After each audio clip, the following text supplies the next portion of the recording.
Friday. Freebies Fridays.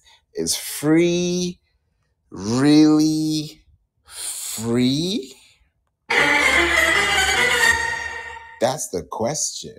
That's the biggie question. That's the question that you do not want to ignore, right? You do not want to ignore that question. You know why? Because you just want to make sure that you're not doing things that you shouldn't be doing. Because the things you could be doing when you know how much your time is worth, you're gonna do things a little differently, right? So we're gonna have a great time. We're gonna, put things together and see how this can be something that we can all build. Because I also believe that when we start thinking about the goals, the plans, the ideas, it's something that we are going to have to look at. And I think at the end of the day, the goal is for us to really see where we're going and what we're doing with the information that we have. So Carrie's in the building. I got to shout out to you, Carrie, because Carrie asked this question. I think it was on Wednesday. Yeah, I think it was on Wednesday.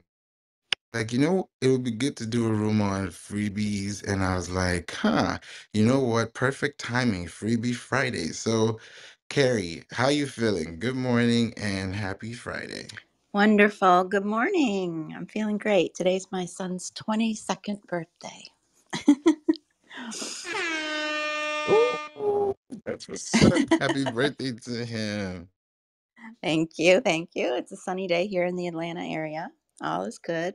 Amazing, amazing. Let people know about you as well. Just a quick introduction of who you are, and then we can get started. Sure. I own a all natural cleaning solution company and glass bottle, spray bottle company called Clean in Vogue. And I'm trying to break down the barriers of cleaning in the home being negative. I'm trying to bring more delight and joy to the process with being all natural, no chemicals, having a safety element and a better for the environment element and a beauty. The bottles are pretty. They're not these ugly industrial type looking bottles. And then I also have a brand that I just started this year that is, I'm trying to get to the point where I can sell my art and my DIY home decor items digitally and market them online. And once I'm successful in that, I'm going to be helping other aspiring artists or artists that are established but just don't have an online presence and help them reach their goals and grow their audience online. And there's a lot of like stickers out there now and prints and then images that can be put onto tote bags or bookmarks or all kinds of stuff like that. So that's kind of the space that I'm concentrating in is but related to the home. I love that, Carrie. Thank you so much for that insight. Why? Let me ask this question because I think this will also help a lot of people. Why is it that, people just, get anything from the shelf? They don't look at the ingredients. They don't look at, like, they can even smell the chemicals, but they don't have a choice or they don't have an option because they don't really know what else to pick from the alternative that they have as the primary. Yes, I think there's a lot more awareness in it now. I came up with the idea during COVID when I ran out of my favorite cleaner that just like an all purpose that I used on our big island. And they market it as all natural, but turns out it is not. And they sold out everywhere in town. And I was like running around trying to find it. It was sold out, sold out. So I thought, you know what? Maybe I can just create this product. I actually white label it. It's a US manufacturer that's very established, been around for almost 45 years here in the US. And then I just branded it. I hired a designer to create the vision in the brand that I wanted to portray.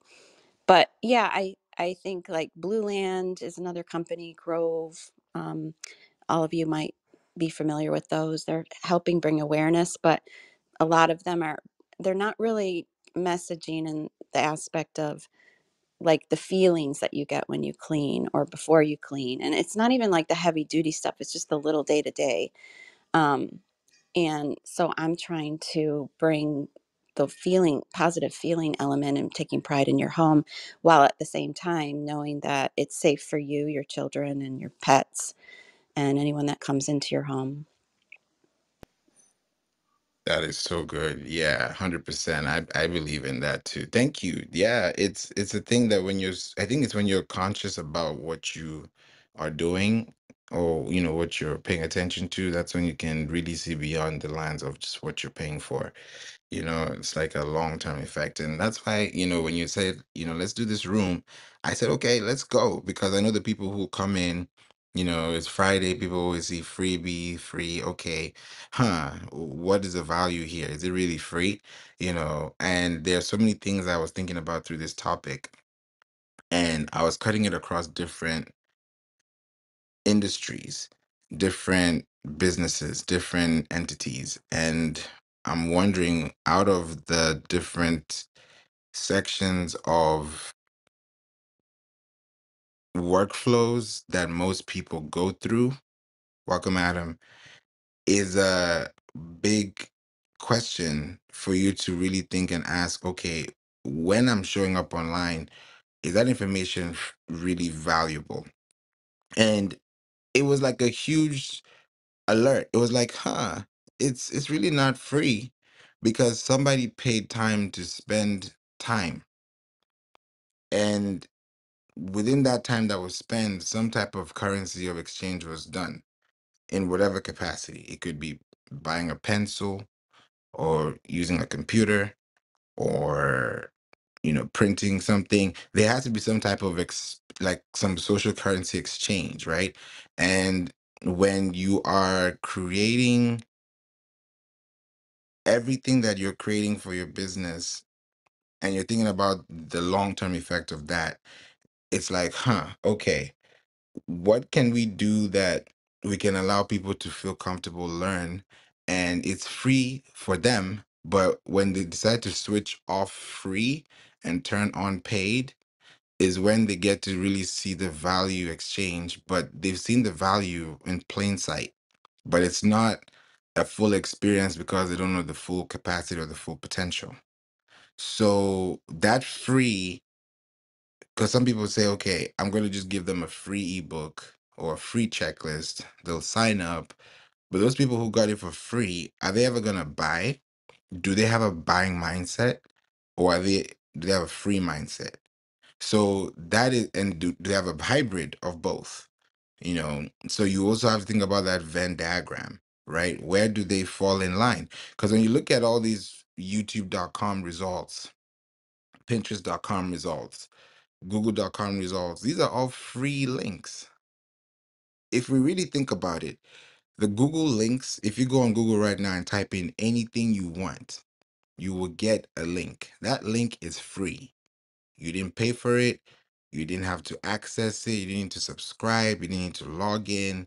You didn't need to do a thing. You just had to tap on the button, click through the blue button, and it takes you right into the results page.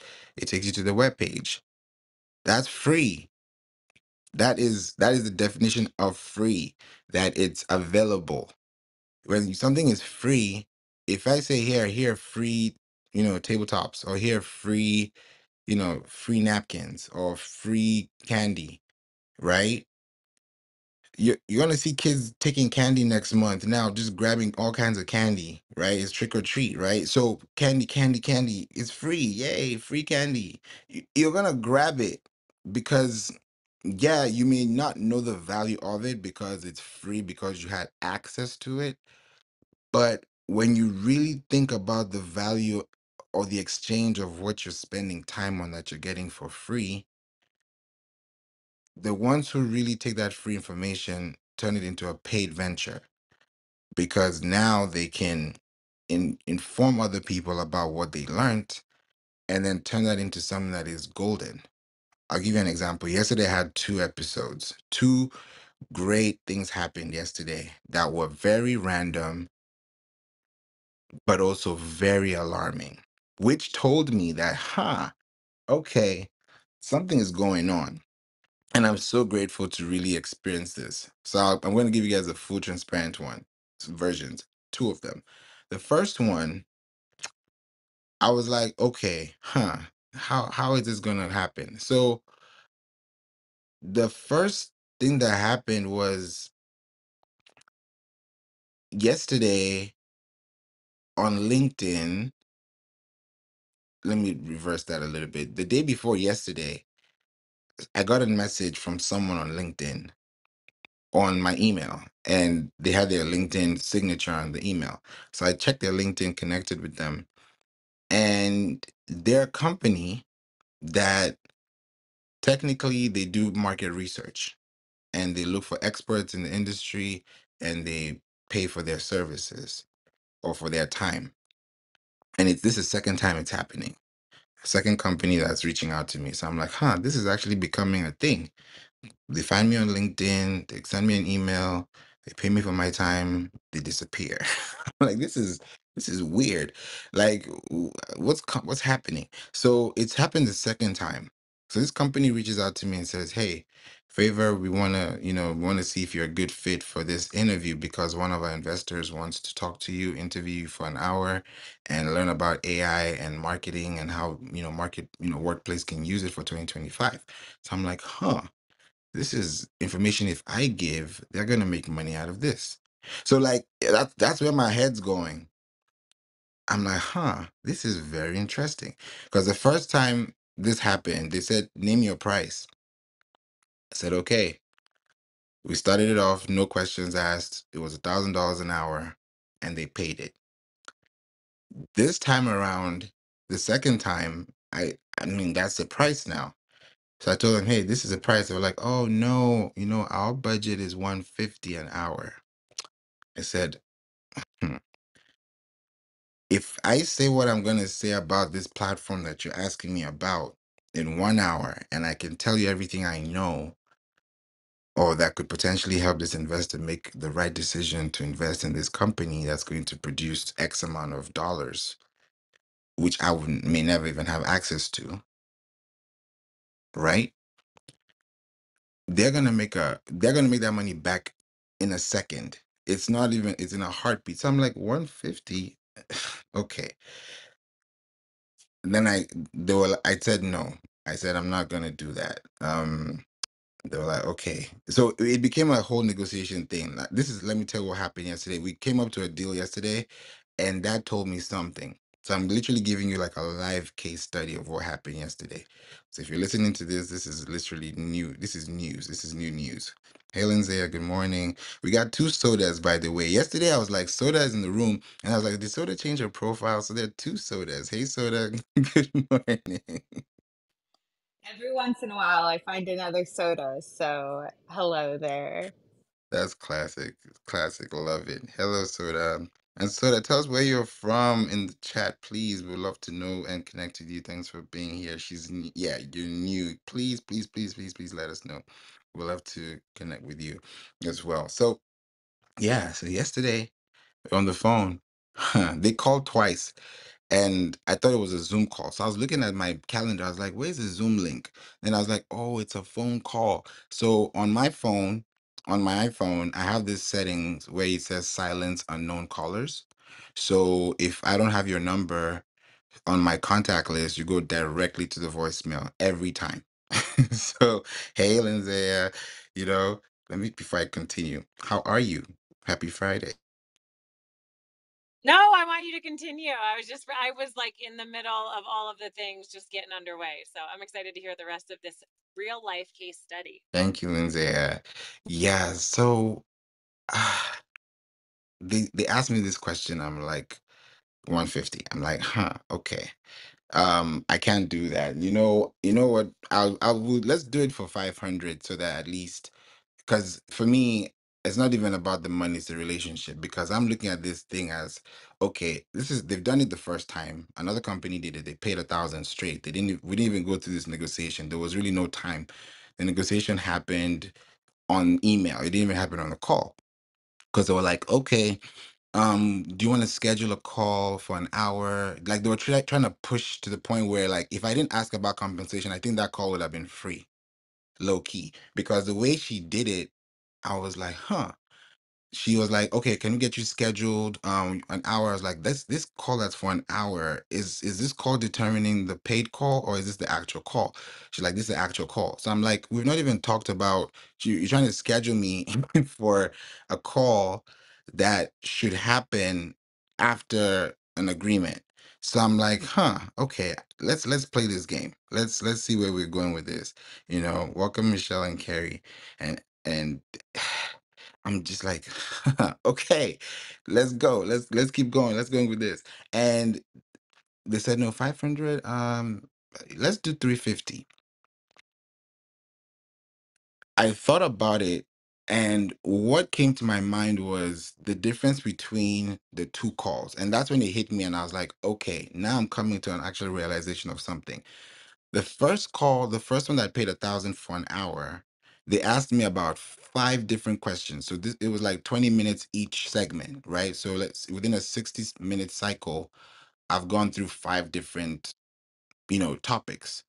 Different topic. This was about another platform. This was about Pinterest. They were trying to do some Pinterest, evaluation. And I said, okay, cool. We'll talk about Pinterest since you guys found me on LinkedIn about Pinterest. Cool. This one asking about AI. And then they went specifically to an actual tool. And I was like, oh, you guys are going to a tool. So you're not asking me five questions, you're asking me one question. So the scope of questions is different, right? You still need my time for an hour, but the amount of detail in that hour is different. So it hit me. I was like, okay, I got to be reasonable here. So it's really hard to ask yourself, how do you price yourself? So I'm like, no. Okay, let's see what we can do here. So she's like, 350, is that okay? That's what we can do. I said, you know what? Because you guys are asking about this one thing, I'll give you guys that 350 for an hour. So we closed at 350 for the hour, and I gave them my schedule. So we're gonna get this call done probably today or Monday or Tuesday. They want this done ASAP. Like they're trying to do this so they can invest before the month. I think they have a budget or a quarter. I don't know, but I'm seeing this happen. So we decided, and I said, you know what, guys, because I'm going to give you this information in 6 months from now, AI is not going to be the same information. It will be obsolete. She's like, yeah, I know. So I said, okay, instead of us doing this, let's create a relationship whereby you guys can come and reach out to me every 6 months, every 3 months, and I'm actually part of your boards. And she was like, huh, okay, I'm going to talk to my team. So now it's turned from them coming to me, asking me for an hour of my time, to me extending a relationship where now we can actually do this consistently at a price that would now be negotiated. And I said, hey, we're going back up there at some point. But because it's the first time, she's like, it's our first time doing it. I was like, yeah, I understand. First time, you guys have actually stretched yourselves. I don't know what your budget is, so I really appreciate that you could actually even say yes to it. And that's how we connected. So now it got me thinking. I was like, all right, so if somebody wants to charge, if somebody wants to pick my brain for an hour, now there are two price points. There's a 350 an hour and there's an 1,000 an hour. Within that hour, it depends on what you want to ask and what you get back, because it's not just a call, it's a transcribed call. So the words I'm saying are transcribed to text, and that's what's going to be used as evidence or as proof or as research. You know how deep this is? So it's really like, okay, how do we articulate this and give them the most information in the most concise format that's also professionally and ethically done, that doesn't jeopardize or detrimentally create a problem for your business? So you also have to think about it from the smart move. So I would love to hear your thoughts about this, Carrie, Soda, and Lindsaya, or anyone in the chat too. I'll be looking in. How would you have handled it? Or what's your story? Well, first of all, you OB no, you ABS, always be selling, Favor. I think you're a master at it, and I've been in sales and corporate and like tech and stuff for many decades and everything prior to meeting you, and you're just so strong at it. I think you handled that great, and I love how you're looking ahead. Thank you. Thank you. I appreciate that. Soda. Yeah, I think you're someone who I would, I was actually just telling my my husband about um how a podcaster friend of mine, some who talks about, podcasting. I was thinking about how you were working with someone who, I don't know if this is the same people or a different. I remember you saying something about working with someone about renewable energy or something. Totally unrelated, but how you offer, like, you're the kind of person that people want to, like, you get so much value from you, and you want to give back somehow, kind of like John, who just came up here. Like, I'm just like, I want to find a way to support, even if I can't do like a full program or something. It just, like, you're talking about free stuff, and I know it's not related to exactly what you were just saying, but earlier you're talking about free and how that affects us. And, like, because sometimes I feel bad about you and John, and I'm like, you're giving us all this information for free. Like, I just feel this need to, like, find a way to give back, I guess. So I don't know. That was just what was going through my head. I appreciate you, Soda. No, thank you so much for that. I know what you mean and what you're saying, because it's like it's so much information that if we stop speaking, you'll be fine. Like all this information, you can run a company, but there's an attachment, there's a commitment, there's a responsibility, there's a passion, there's a vision. So it's like an ongoing thing, it's like you have to keep going. And that's what I think keeps us in that consistency, because we know that people are listening.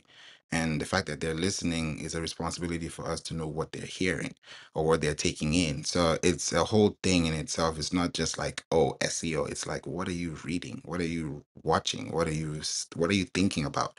So it's deep. So it's really a thing to look through. So I really appreciate you for that. John, happy Friday. We'd love to hear from you too. Happy Friday, everybody. And by the way, it's the greatest day of the week, not because it's Friday, but because you're breathing in and out, which means we all have an option and the opportunity to make progress. If you don't like where you're at, do things differently.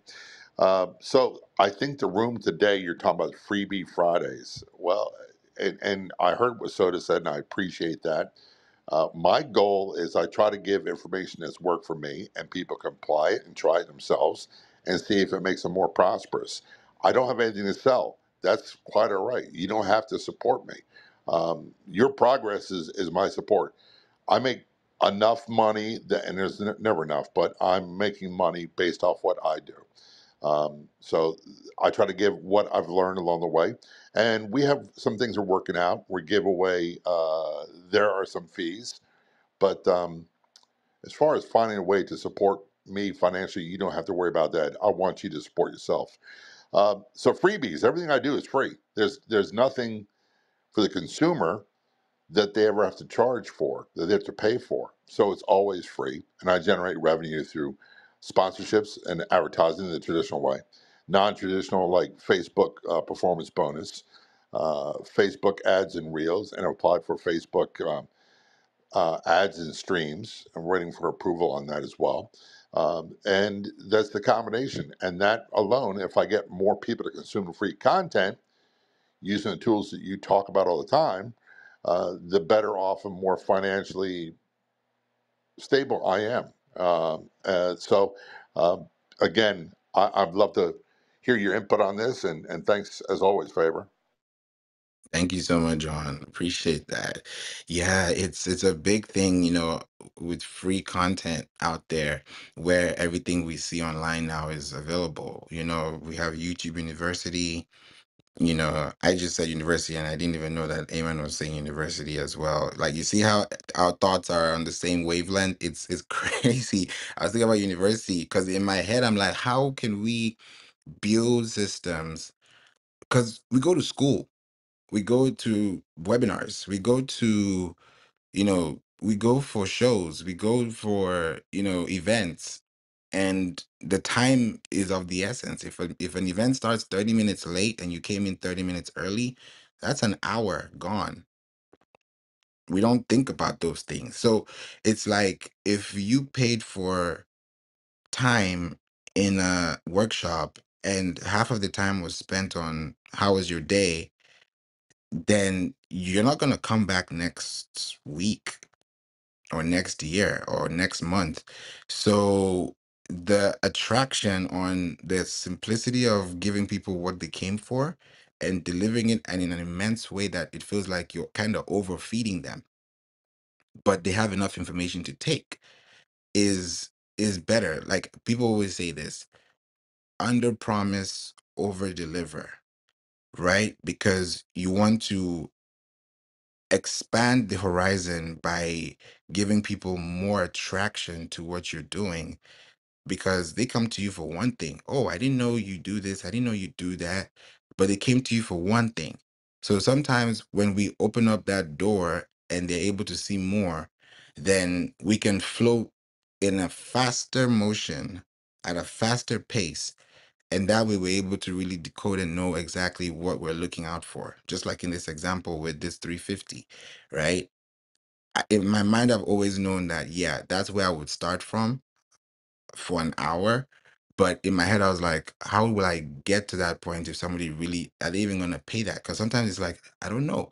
People would say they would, they wouldn't, but it's also within the scope of work. So giving you those two companies, those two examples, it's like, huh. Then Honeybook as well. I'll tell you that one. Honeybook, they paid for an hour of my time this week. It's crazy. I didn't sign up, do any fill in the form. These companies are just reaching out. And I think what is happening is it's a combination of LinkedIn and podcast. If I can really pinpoint or attribute it, it's LinkedIn and podcast, because people are listening to the podcast, they're listening to the chapters, they're listening to the examples, they're listening to the stories, and they're connecting. So the person that I got connected with that I'm telling you about, that we talked yesterday and we're planning to get on this paid call with the investor, I said, she's like, do you have any questions for me? I said, yeah, I have two questions. She didn't expect these questions. I'll tell you one of them. I asked her, how did you find me? Like, how did you find my profile? Like how did you even get my email? We don't have any mutual friends. How did you find me? And that question for me is the best question you can ask, because I've always said feedback is the best currency for your business, because when you get feedback loops, you're able to rewire, renovate, retarget, refine, renovate, refine, renovate, like recreate your existence by making sure that you're in line with the mindset or the expectation of the person you're connecting with, right? So if you're creating that, then you're building into a system that feels like, oh, this is actually different. So if you're able to know what that feedback is, then it's easier for you to know where to start from or where to go from or where to continue from. So I asked her, and she's like, "Oh, I went to look out for the reviews of this product because there's a product that we're going to be analyzing." And I was like, "Oh, you went to the product?" And this is, let me actually check their website. They have 54 reviews. This company has 54 reviews. And I'm not even at the top of the list, but my, for some reason, my review was what she said attracted her to, and my review is all the way down, down, down. I just had to scroll down all the way back in January. We're in September, guys. I left a review in January 22nd. I left a review. I'm actually looking at it right now. And I'm like, whoa. I wrote this review in January. In September, I get an email. It's not even, it's almost, today's September 20th. That was January 22nd. So it's technically, 9 months, right? And she said, I read your review. I love what you said. I looked for your profile. Like, you must be the same person on LinkedIn. I found your email, and here we are on a Zoom call. I'm like, wow, wow. So reviews turn into phone calls. Yeah, it was a phone call, not a Zoom call, a phone call.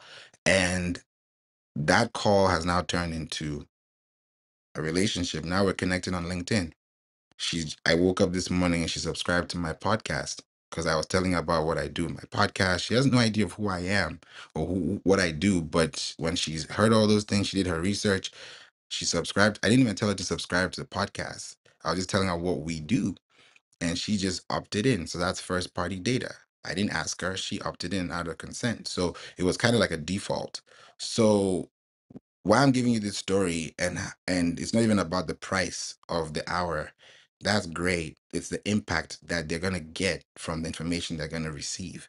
And then that relationship continues to flourish because I told them, hey, I got to talk to the founder of this company a year ago.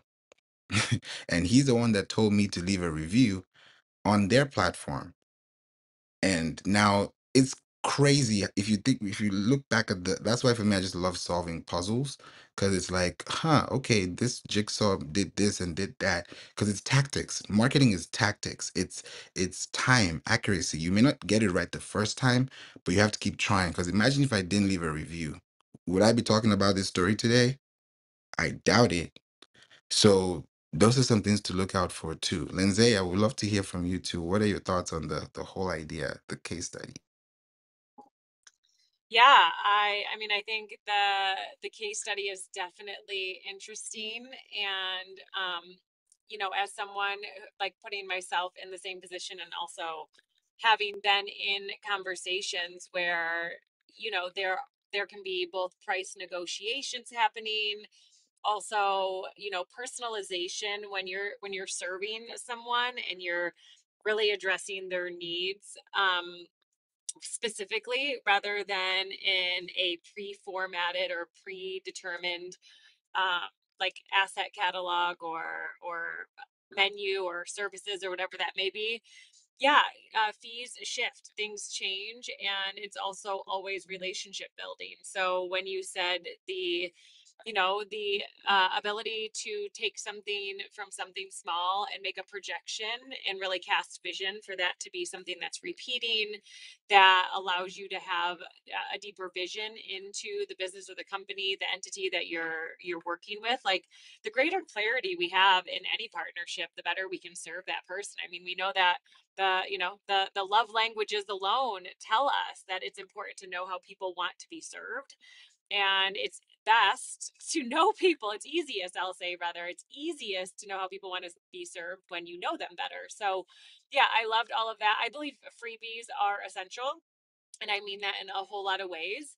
And I've been someone who has had nothing to sell to someone who only sells and earns no salary. So I've been the grand spectrum of things. And I think free information and free opportunities to be in close proximity are essential, because relationships are where everything is built. And it's important to have some form of funnel system to move people in to paid opportunities if you have a portfolio that you're selling, something within your portfolio. And I also think it's really important that we understand that all of that doesn't have to be built before the conversations happen. In fact, I find a lot of people who build and never sell. And I say that's why you build as you're moving, because you'll build appropriately and then you can lock in those foundational elements. So, yeah, freebies to be able to lock people in for their generalized interest, allowing for proper segmentation so that when you move in the arena of what your final vision is, if you're building on the way up, you've already created and cultivated that population, that warm market, if you will. So I love it, Favor. Thanks for having me in. Grateful to be here this afternoon, that I got to catch the marketing club today. Thank you, Lindsay, for being here. It's been a while, and I'm so glad you're here to share the stories with us and give us all these great insights, because it's so important, like what you said on that intentionality. When they know that you're showing up for them, they'll show up for you. It's a major thing. If you're not showing up online every day and then you show up on Christmas, it's like, hey, where have you been all year? Now you got a 10% off. What's going on? So like people will not like, the energy will shift, and then people start to realize, oh, okay, now I know what this is. Because I think marketing is the hardest thing to do, but it's also the easiest thing to do, because you're communicating. At every point of marketing, you're communicating. When you go to the market and you're trying to buy bread, milk, eggs, you're communicating.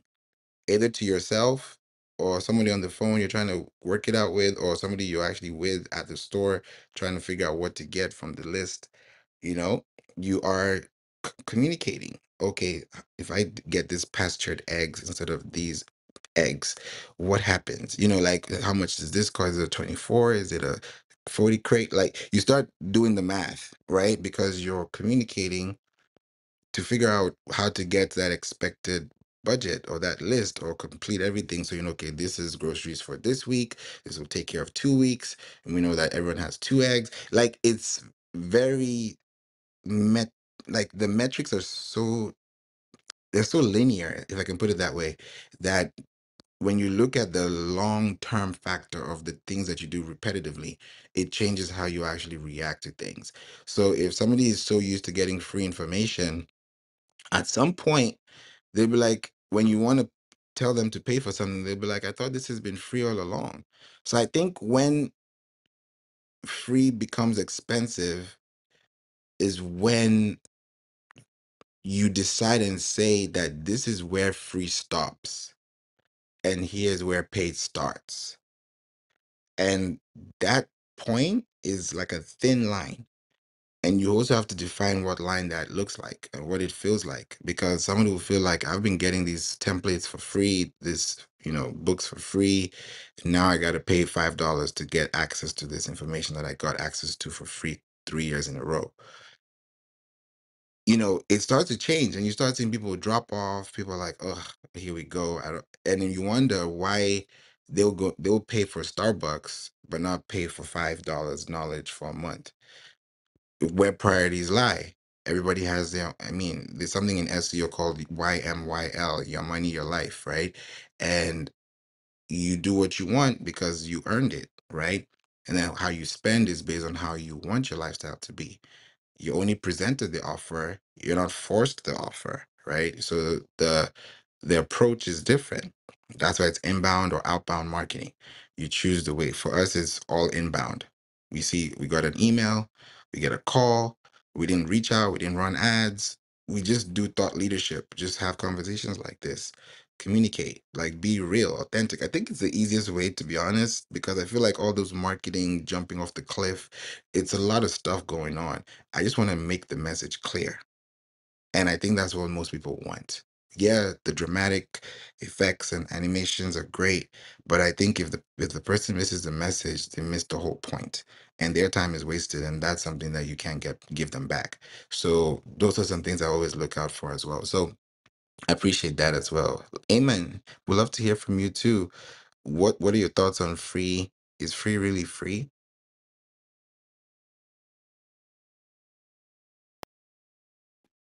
Hello, everyone. Hello, Faber. Hello, Lindsay, Uncle John, Carrie, Sodan, everybody in the listening lounge. Well, I don't think that free is really free because uh, when you pay attention, you pay time, you pay mindfulness. It takes something, even not from you as a giver or as a content creator. It takes something from the other side of the game. And I really love and appreciate when people just receive what we give for free. Because at the end of the day, I think that uh, this free thing that you think that it's free is a form of marketing. And I love to think about it as this way because um, everything have energy. It will have energy, your energy while you're doing the thing. So if you're giving, so let it be a give with the right energy, because I think um, I love to think as if I'm doing a form of marketing, and instead of me paying something for someone I don't know, or for other platform to make my content go viral. I do it for someone that can take it and learn something from it.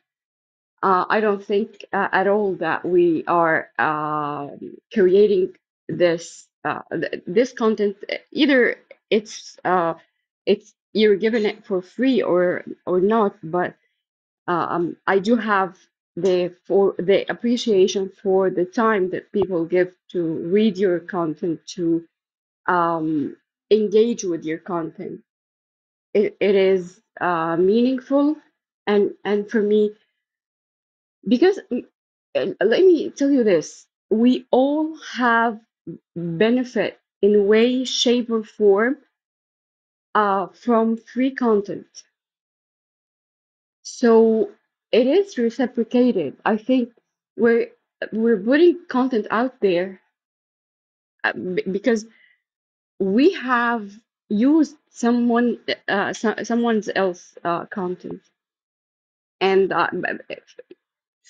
I've been in research field my whole life, and I've been using the thesis and the books and the references from other creators and from other peoples, and that's why my most of my research are free on academia.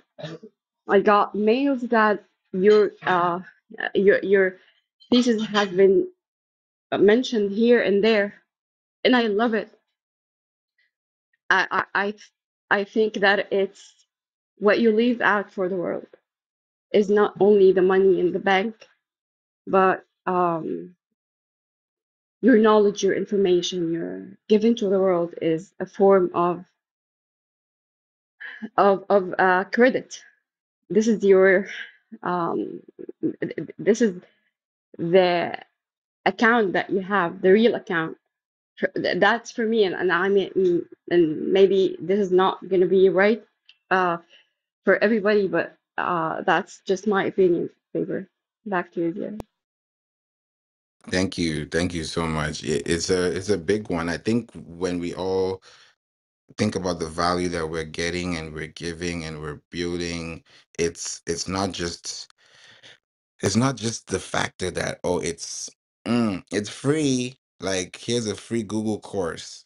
Are you gonna value that course because it's free, or is it because you don't care about the time the person spent to explain that concept in 3 minutes on a video?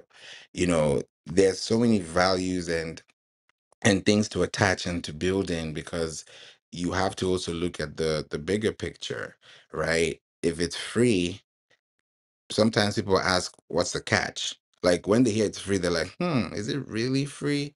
Or is this a sample to what I need to pay for? Right? Oh, you can get this for this. How marketing, they even do it. Oh, as low as $19, but you leave paying $58, right? Because your mind was set at that 19 when you first saw the ad, and you came with the intention of leaving with that same value. But because you now saw the value they added, you were like, okay, I'm really convinced because I like the brand, because of the price point, or because of the marketing message. So you're already sold in because they told you about the price that you should be thinking about. Right. So when the price now becomes, oh, how much the house is here? 350, 450.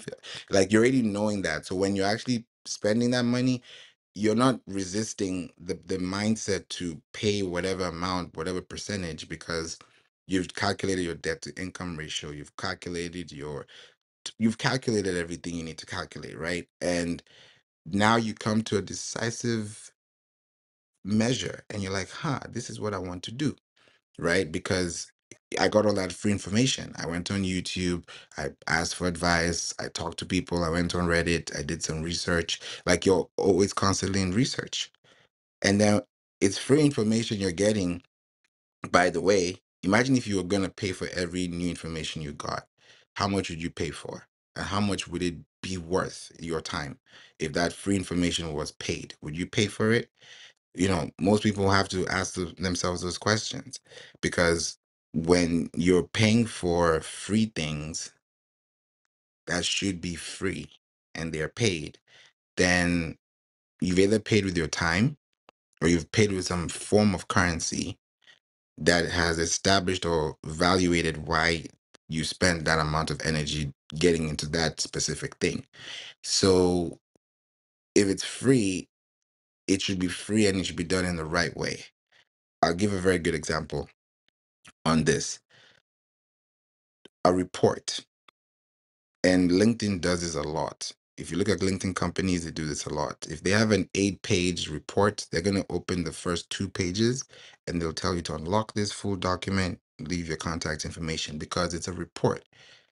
Maybe a month or 2 later, I've seen this happen to businesses. Let's say 6 months later, this report now is a PDF. It's been a PDF, but now this PDF is not public information.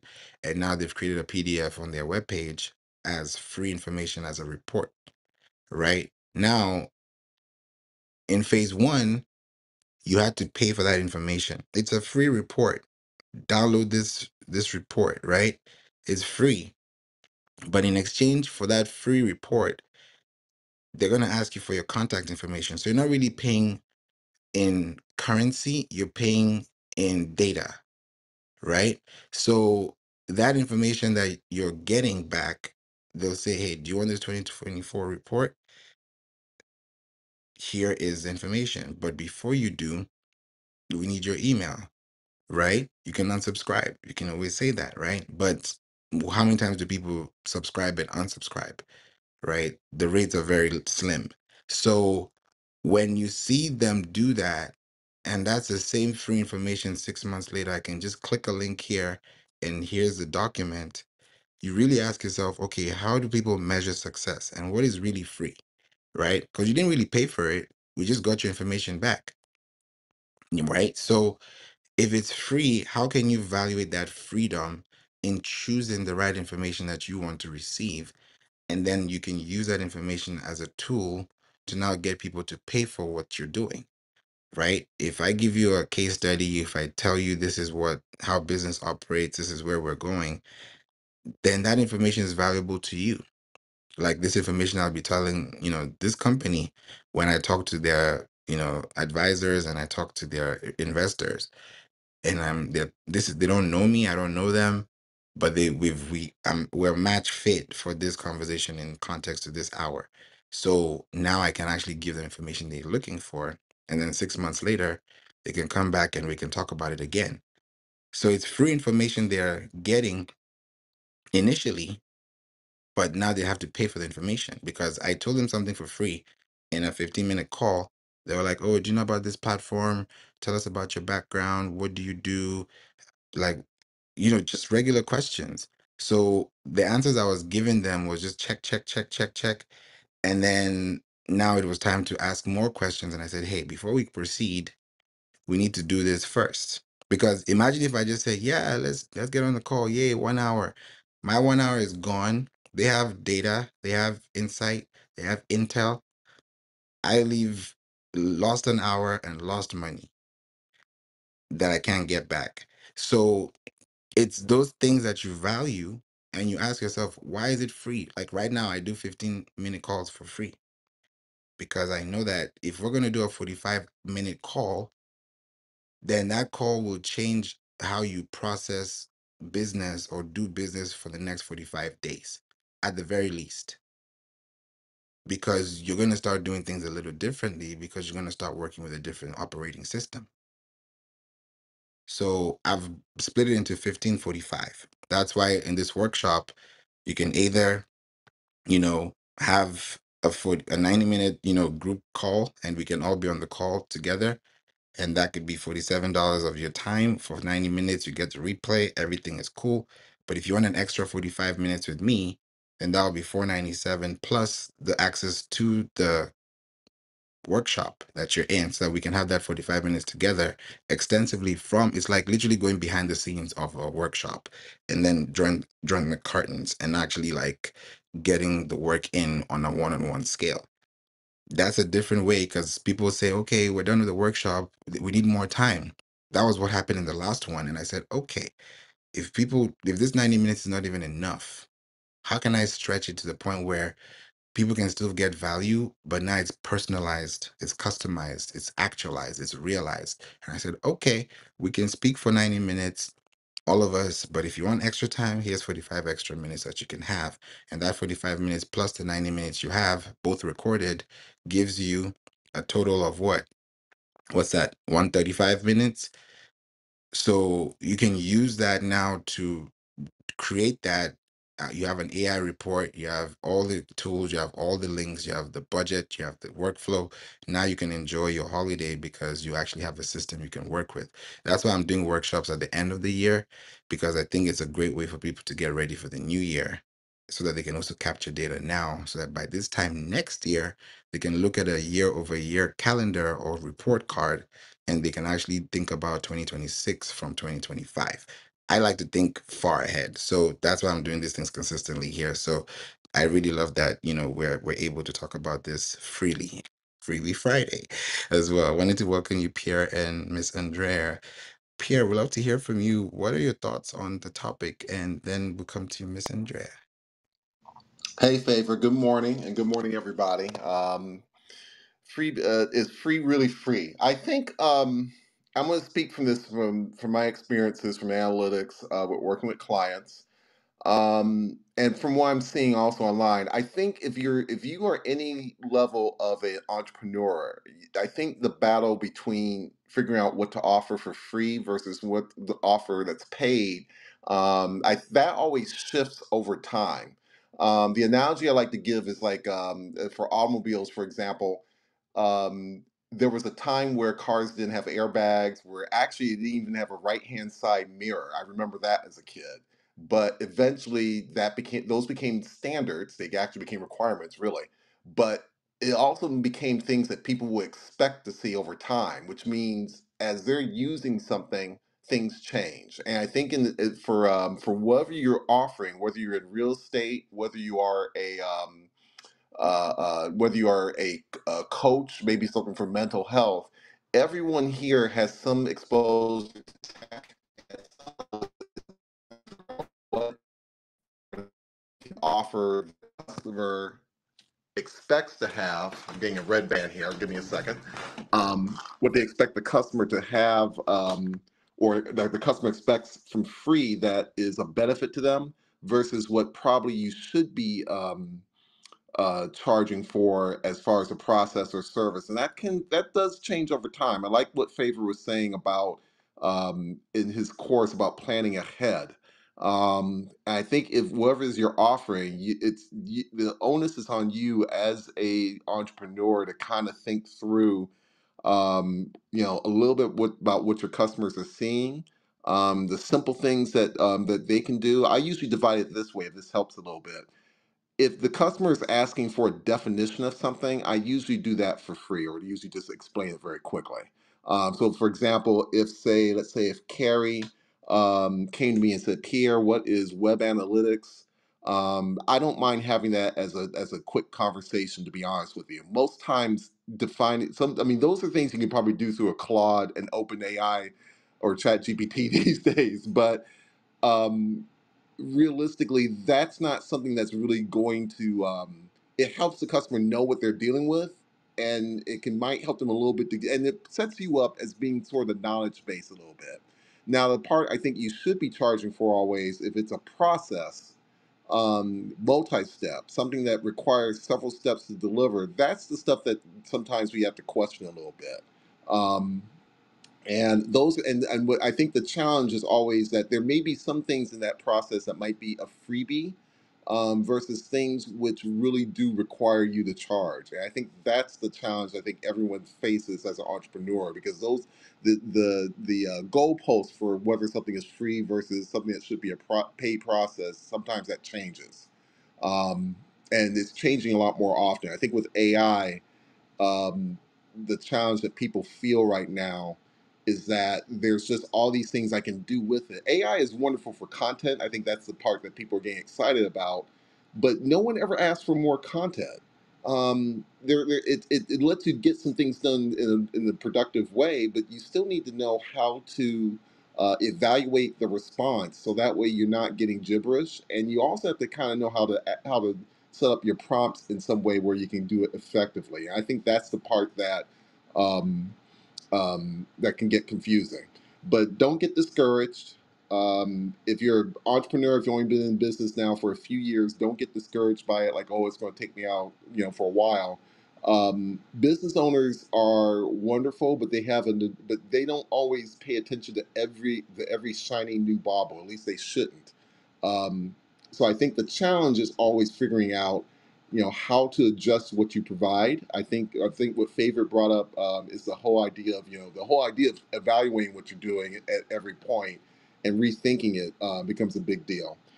um, and I'll say this from my end too.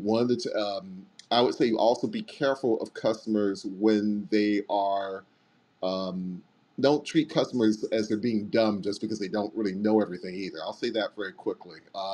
I try to keep a very polite profile with people, even if I know in the back of my head that there's probably something a little amiss. Part of the reasoning is that when I speak to people remote, or even through mediums like this, you can't see everything that they're seeing, and it's very easy for someone to get stuck or be so technology. What's the word I want to say? They're so averse to technology or so scared of it that they may be overlooking simple options that they should be doing. I have a student that I'm still trying to convince right now to use Claude for their class because I think it's just would be simpler to do that rather than try to bring me on board. So I think you have to know when people are asking maybe something a little bit too simple that they could probably do on their own. And to Favor's point, you want to not you know that's why that 15-minute free discussion is really valuable because you can start figuring out what is that people want versus what is it that you can deliver. And you also want to protect yourself a little bit to make sure that people are kind of not really going down a rabbit hole. I can go on about that, but I'll say quickly, you do want to be a little careful about, make sure that if it's something a little too off, they're kind of like, if I'm asking a dumb question about real estate, I'm going to a real estate agent, that agent will courteously let me know why something is not really a good idea. But you don't ever call your customers stupid or dumb for doing that. That's not a fair thing, and you should not be on any medium ever saying that. That's not fair to them, and you don't know how they arrive to that conclusion. Sometimes people do something that's a little cray, but for the most part, particularly if it's technology based, they don't always know. The way that I go to SEO might be a little different than how Favor goes to SEO, for example, because we might be playing in different industries. So that might be a good example. And people learn at different rates. So keep that in mind as you talk to them. So, Favor, I'm going to let go of the mic. Mike, I hope that helps a little bit. And that's just my thoughts on the really free comment. Thank you. I like that you said that free comment. It's our 2 cents, and it makes sense because the value applies understanding when you really know the context of what you're listening to or what you're picking from what you're getting. And as you were speaking, I was also thinking too that, I was actually feeling quite sad, and I was like, this is not good that I'm actually depriving people time because last year I would give them 30 minutes time, we'd be talking, learning your business, like it's fun. But at some point it's like, when does this free talk become I think it got to a point for me in June and July this year that I realized, "Oh, I need to switch something up," because I would get on 3 hour calls, 1 hour for 3 days in a row, and the person just decides not to, continue, or I don't know what happens, or ghost mode, or just it's like something happened, and it's like a mystery. To me, it's still like a whole mystery. I'm like, why did you pick the call? Why did you schedule? What was your intention? What is the real intention of why you wanted to get on this 3 hours instead of 15 minutes? So I said, yeah, I'm not doing that anymore. And now it's easier to understand who is really there for you, for your information, and who's really there to just pick your brain, and who's really there to work and actually work with you. Yeah, it was crazy. I was like, you guys, thank you for giving me this experience because I love to give, but I think when the exchange is undervalued or not appreciated, then there are things that when you make a change, you wonder why you're being so mean, but it's not being mean, it's an executive decision. It's a business. It's time, and I'm actually saving you time from your stress on asking me questions. You could be answering ChatGPT like Pierre is saying. Go ahead. I was going to add favor. Don't it is an art to figure out how to deal with people a little bit too. I think that's a part of it as well. What you described is why I went through probably the first year or two because analytics was new. This is like almost 15 years ago, but analytics was very, very new. So every time I said the word web analytics, people will go, "Oh, well, you design websites," and that's not what analytics is. It's like it touches upon it, but it's not.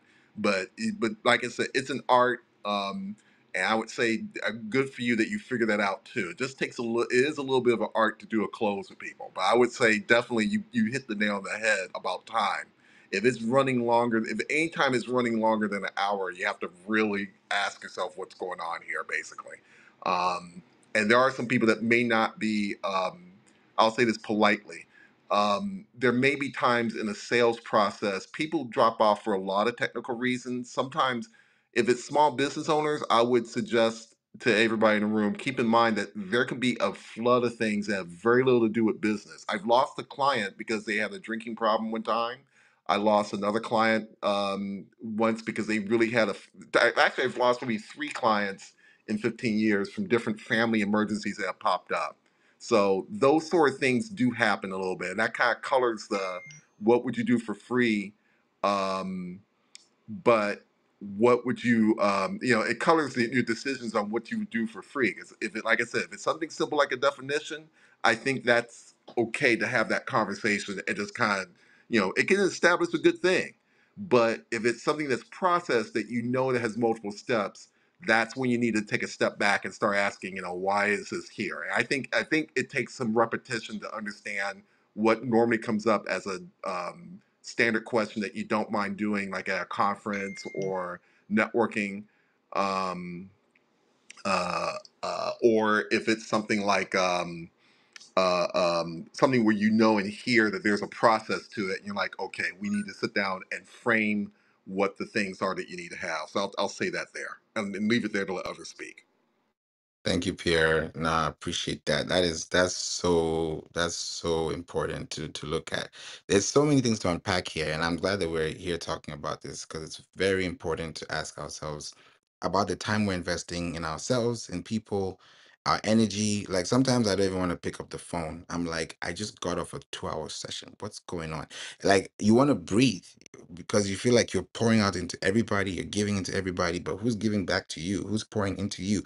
So when you ask those questions, self care is important. You have to think about your mindset. How much are you giving? If I give you 1 hour a week, can I break that 1 hour into 60 seconds or 30 seconds or 15 seconds worth of content I can spread week by week or day by day so that I don't have to feel like I'm overwhelmed? So it's really the precision in the concisiveness of how we actually deliver information accurately to people who are looking for us through search filters. So that's a really good one. Thank you for that as well. And welcome, Empress and Desiree. Miss Andrea, I wanted to come to you to ask you what are your thoughts on the topic and how do you feel about the whole free versus not free?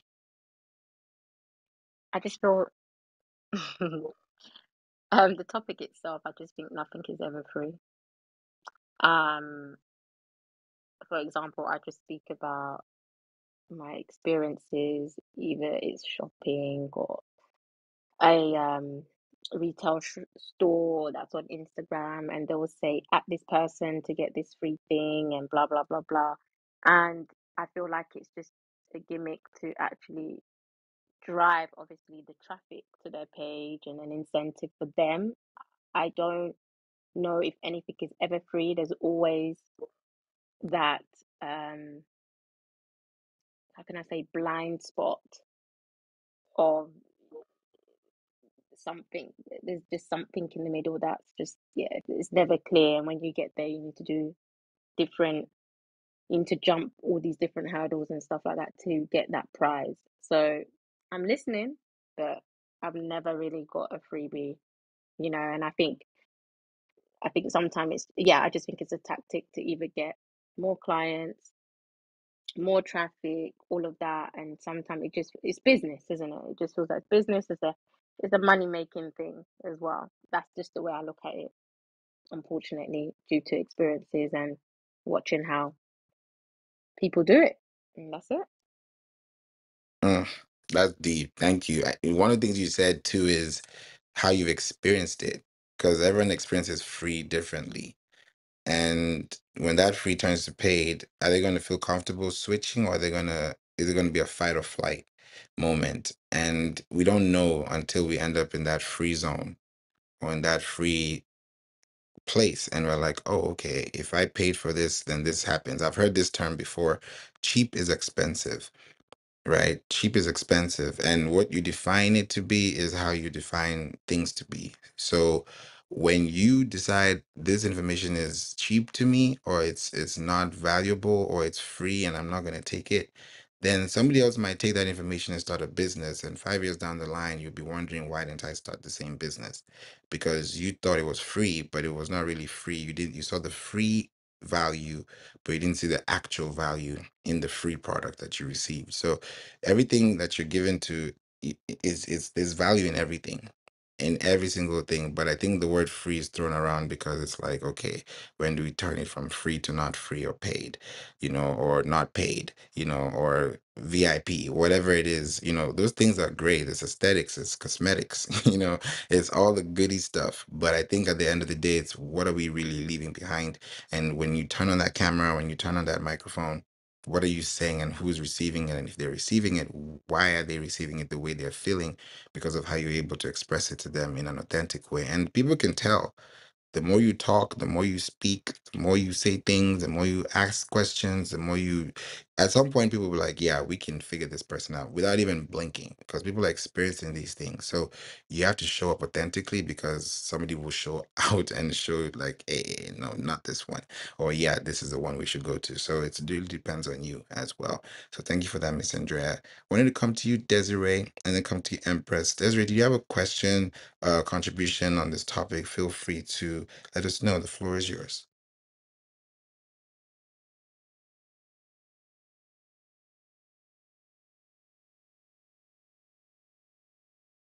Okay, she's teaching right now. I can't speak. No problem. Thank you for letting us know. Empress, what's going down? Happy Friday. We'd love to hear from you too. What are you thinking? Thanks, Favor. I know I haven't been here in a while. Finally started back on Clubhouse.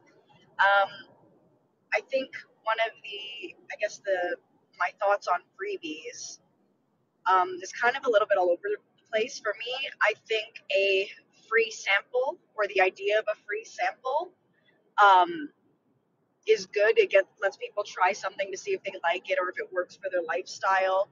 Um, in the car industry, we used to say test drives are how you sell cars.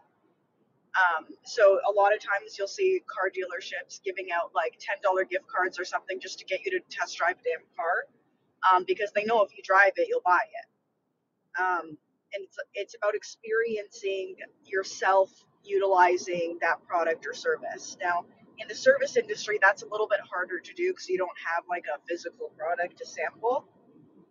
Um, but what you could do in that place is you could go live. And going live and talking about certain topics is that free sample. It is that showing thought leadership, but you're not quite literally doing work for the client for free. But that is the concept of the free sample that I enjoy. And a lot of times, what I really like is having scheduled webinars, and then following up with a lead magnet, whether it's a white paper or something, and then booking a consultation call. So it's having that multiple step process of really feeding them through that funnel, and getting that customer who's ready to buy, rather than just constantly screaming, "Come use my services! Come use my services! Come use my services!" You've got to kind of get them ready for it.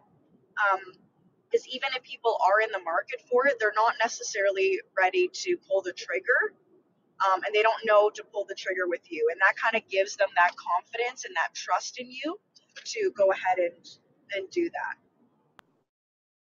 I love that. Yeah, that's the confidence. You're right. Especially that car example you gave is so defined as a way of showing if you feel like you want to be in this car. Like, do you feel comfortable? Do you feel like it's nice? Like speaking of cars, I test drove this car, it's a Polestar. I love the look I of it. love Polestars. I love them. They're so much better than Tesla. Sorry, everyone. But you, okay, now we're gonna have a little war here, Empress. I love I love Dun dun Polestar, dun. but what I don't really like, this is the one thing that just throws them off for me as a customer, is that why are they powered by Android? Why is their dashboard not either compatible for both? And I mean, yes, they've probably signed license deals and everything, but that dashboard is a little different, and that's a one. I mean, it may be very insignificant, but that's a thing I saw and I was like, I wish you guys could just change this one thing. But everything about the car, the intelligence, the AI, the way they've integrated it, it's so beautiful and it's nice. I think they have the three coming out this, or it already came out this summer. But yeah, I would love to hear your thoughts on that part. I understand that point of view. From my point of view, though, I'm like anti-Apple, so for me, that's like an extra selling point. Um, but I definitely see how that could limit them in the market. Yeah, it's different. Go ahead, Pierre. I was going to say, yeah, it's interesting how each automaker is partnered with either Apple or Android in terms of most. I think most now will have. I've seen this in the car reviews where everybody has both, Apple, Android, Apple and Android integration easily. There's only been a few I can even name. I was an engineer for 8 years. I still follow along with the car stuff. um, Porsche, I remember that you could not do Android for like more than a few years. There was a real brouhaha about. They thought that it was possible for Apple. I think it was actually, no, take that back. It may have been Android. They thought it was possible for Google to emulate the Porsche sound. Porsche had a trademark sound for their 911, which is the iconic sports car. And there was some concern that who would control the data behind uh, um, that goes into the vehicle. There was a real concern about that. I'm not sure how they ever got that resolved because they started offering Android after a while. But it's interesting though because it's actually, that could be a whole topic on its own, because there's been this thing between automakers having their own infotainment that just syncs to your phone versus the Google or Apple. But I think Google and Apple have kind of won the platforms over, basically, because there's just so much demand for having either or frankly both, which you're seeing a lot of that now. But that's interesting about Polestar, about the whole thing about the Android and Apple not being there and vice versa.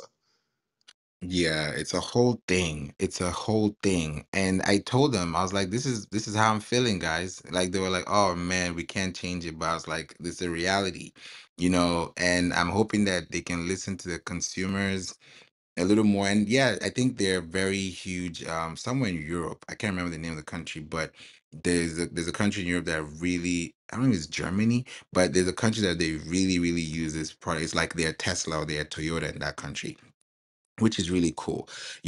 Like, Empress is saying, people don't really like Tesla. People don't like Tesla because of many reasons. Some people love it. The Cybertrucks, people can't stand them. Some people love them. So it's like, where do we fall in line? Do we enjoy these things? There's some cars that we like the shape of it, but we don't like the functionality of it. There's so many things that we love because we love preference. We love good things. So I think also the positioning, and also looking at it as, okay, I'm driving this car, that car, how it feels. How does that work? Like, I've driven the Nissan Aria, right? It's a beautiful car. It's very, very sleek, like very nice. But Nissan has their own thing about what they do too. So every company has their own thing. Mercedes-Benz with their, electronic models, or the electric models rather. You think about the way they're building. Sony has a car, by the way, that's coming out 2026. I don't know if you guys have seen it. I saw it at the CES event in Las Vegas this January when I was there, and that car is the future. Sony is building a car that's I'm gonna get that car. That one I saw, I said, this one, Sony does really good products, and they're kind of like, you don't hear Sony all the time, but Sony, they're very specific, and their car is really, really, really deep, and they've not even released it yet to the world. So I think when they do, it's gonna be one of those things that will be like, oh, okay. It's called Afeela. That's the name of the car. It's a Sony Honda mobility car. It's called Afeela, Afeela, and it's mobility with an emotional connection. That's what they say. So these are things that are happening, right? People are gonna start driving like they're in a race car. I mean, in a racing game, because of the way the steerings are being made now. So in the next few years, it's gonna be a little different. I don't know. Like, there's so much to unpack here. So I'm glad we're talking about these freebies and Can how they I? actually play a big role. Yes, please. Sorry, I just wanted to say you might want to try the Cadillac Lyric. It's a really nice car. It's also an EV. You've got the Cadillac backing behind it, and what I so why I would hold off on the Sony is because they're new to the car industry, and there's little kinks because they haven't been in the car industry that they've got to work out, and it's the same thing Tesla had to get through. Not to say Tesla's a bad car now. I just personally don't like the look of it, and I don't like Elon Musk, but that's a personal preference. Um, when they first came into market, they had issues that they had to sort out. Little things like they didn't have heated seats, they didn't have heated steering wheels, they didn't have sunroofs. Like even little things like that are consumer preferences. They just hadn't quite figured out yet. And then little things like, oh, how do we get I'm like the locks not to rust in the winter, depending on where people live? How do we get like just little things that the manufacturers have been dealing with for years that you take for granted that they've sorted out is why I wouldn't. I mean, I personally wouldn't be the first to jump to it because I don't have a shit ton of money. But if I had the luxury of having like 6 cars, yeah, I'd probably try a new one too. Um, but I would personally like for someone new to the field, I like to the game of automotive, I'd give it a little bit. I want to add that is a good suggestion actually. Cadillac's gotten a lot of good reviews on the Lyric, and I like what Empress has said. She brought up a good point about some of the.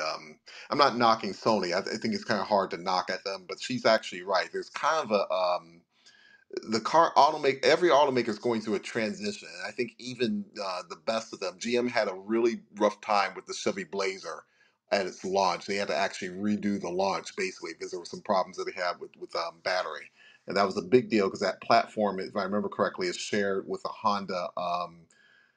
Um, think it's Prologue. Is that the name? There's another Honda. There's a Honda SUV that's coming that's on the same platform as the Blazers. They had to really that got a lot of notoriety. But having said that, Empress is right. There's a lot of good. The automakers are starting to pick up very very quickly, and I like that they're coming up with better choices. And one I thought that was intriguing is that there's an Equinox EV that if you look at the price of it, that's actually it's almost the same price as the Equinox, even lower if you count the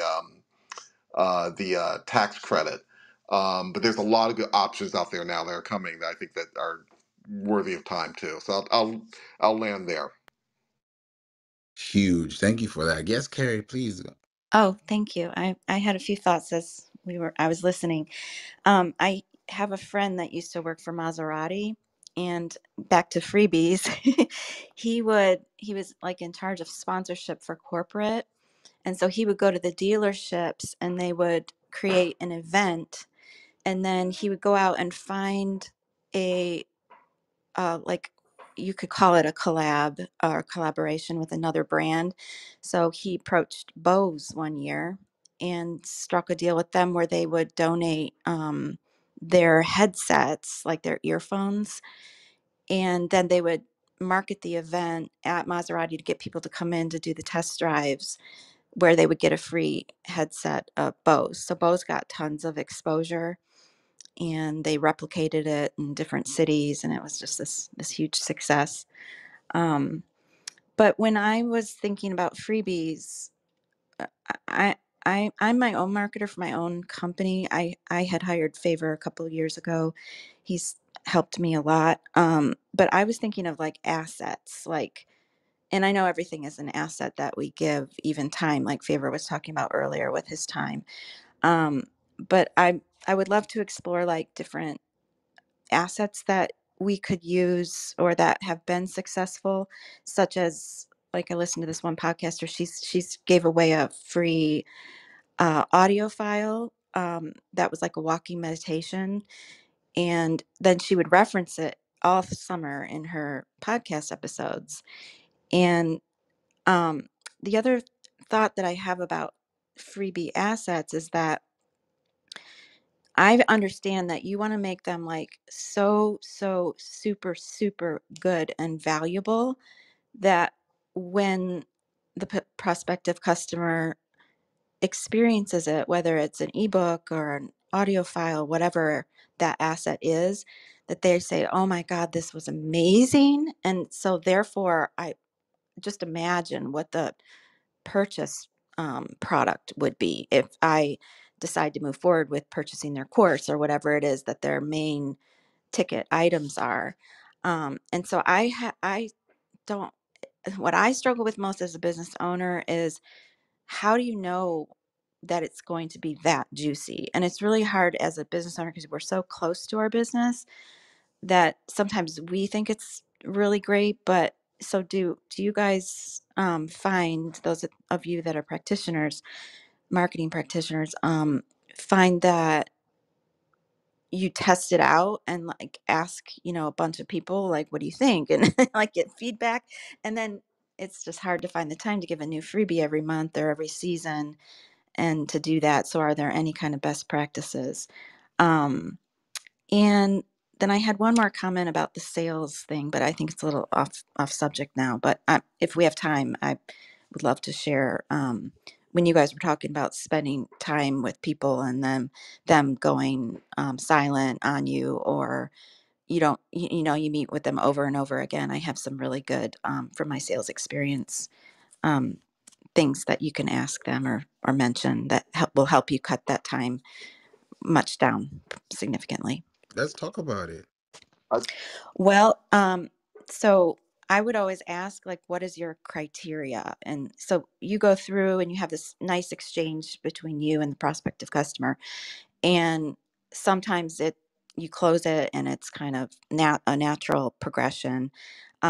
Other times, like what you were talking about, when there's challenges or the person is just kind of all over the place and you feel like they're interested, a really good thing to ask is what is the criteria that you're going to be making your decision on. And then the other thing is very rarely now, with the exception of like sole practitioners in biz or solopreneurs, is decisions in sales now are 9 times out of 10 made by more than one person. So asking, is there anyone else besides yourself that's going to be deciding whether you're going to move forward with me? And then another great juicy one that would, I swear, get me deals in corporate anyway, like all the time, was, is there an impending event coming up? So it could be like, oh yeah, we have this deadline with our our board, or oh, we're about to acquire this company, or we're adding a new owner onto, it could be anything. And sometimes they kind of have to think about it, but usually there definitely is some kind of impending event, or it could be a budget goal, like, oh, by the end of the year, I want to have X, and I can't do this by myself. So you kind of hear everything all over the map. But I hope that's helpful. Ooh, I love that. Thank you, Carrie. Pierre, you wanted to say something too? I'm just going to try to see. And Carrie, I just want to make sure I understand. You're asking a question of how do we handle if what is it that we're looking for in a freebie to know whether it's worked or not? Am I understanding that question correctly? Yes, like I've put freebies out before that I thought would do well. And the reason I want to put the freebies out is because I want to build my email list, because that's super, super valuable to a business owner. And it converts, according to all the data out there and things that I've heard anyway. And then, it doesn't perform that well. And so then I feel like I'm kind of like, you know, trying to hit the target with a blindfold on sometimes with my freebies. And I do spend a good amount of time on them because I want them to be that super, super valuable. Oh, Can okay. I? Oh, go ahead. Sorry, I just have another question. And then I'll let you answer her. In terms of the freebies, how are you like? What type of freebie are they? But then also, is it the issue of not enough people are asking for the freebie, or is the issue that not enough people are then reaching out to you to do business, or both? Well, I'm a small brand and I have two brands actually, but my cleaning, all natural cleaning solution company, Clean in Vogue, is I put a freebie out because it's domestic related. So I did a whole, and people were like, it was right when groceries started to get really expensive and everyone was talking about how hard it is to budget um, your menus and everything. And so I'm a home chef and, my customers are domestic enthusiasts, I guess you could say. They take pride in their home. So I put that out there. It was like I broke down the pricing and the menu items and everything for breakfast, lunch, dinner, and snacks. That did not perform very well. And then I've also done like a spring cleaning list. Like if people choose to spring clean, that they could have a list for maybe each category of the home and like a checklist. So those are the ones I can think of off the top of my head for Clean and Vogue. Okay, and these are supposed to lead to your sign up. Am I understanding that correctly? Correct, the email list, and I did increase the email list, but I just feel like I just don't know if my freebies are good enough, and like I really like the one of the audio file example. Like when people clean, a lot of times they listen to music, so I made a playlist once, but I don't think I marketed it very well. Yeah, it may be. If I think sometimes with email lists, there's a sort of it's usually people are looking for things a little bit more ongoing than the freebie. It may just be the matchup in general in some ways.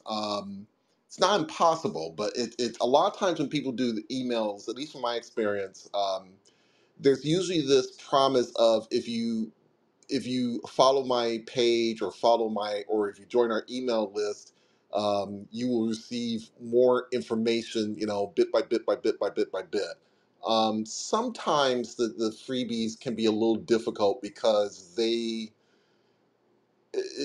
you're getting these people that might, they're getting the freebie per se, but it still may not be the thing that converts them over into the email, and might be more of the like I'll use the analytics as an example. Many times when I'm doing an initial session with somebody, it's usually this sort of I don't even call it weed out. That's a little too harsh. It's sort of this sorting out of what the needs are a little bit before subscribing, or before even trying to be a customer. Because a lot of times there's a lot of things that people maybe that they want to. There's a lot of things that a customer might want to do, but they may not be articulating it with a lot of accuracy. Or it could just be that to what Impress has brought up, a really good point. The timing might be a little bit off. They know they're interested, or they have to convince their boss. I've had that conversation multiple times. Um, the freebie might not be necessarily a bad idea, but it still might be how it ties into a larger picture for the customer on process or sales.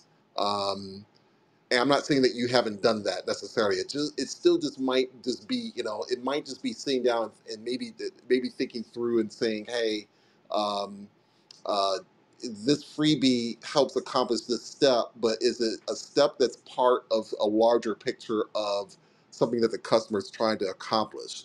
If it is, then you might have a really good freebie that just might be just it might be just be explaining how it helps and how the and some sort of subtle nice message saying, hey, if you need to have this complete, come talk to us. Um, I think that might be part of the issue a little bit, although I'm not 100% sure. I think you're right. And I've thought of that too. So then when I think, okay, well, then what is my next freebie going to be? That's what's hard to figure out as a younger brand where we don't have a lot of data and analytics. And I know we should always be testing, but like, Terry, can you yeah, I allow think me you're right. That to? bigger picture. Can you allow me to discuss another aspect with you, because you said you're a home chef and you've got a cleaning. If I understand right, it's cleaning material, not cleaning services, right? Correct. It's cleaning solutions that I offer Okay. in concentrates that I also sell this glass spray bottles that are reusable. Great, great. So the idea here is you're targeting audience, your segment is not really those, what should I say? I'm trying to find the correct word.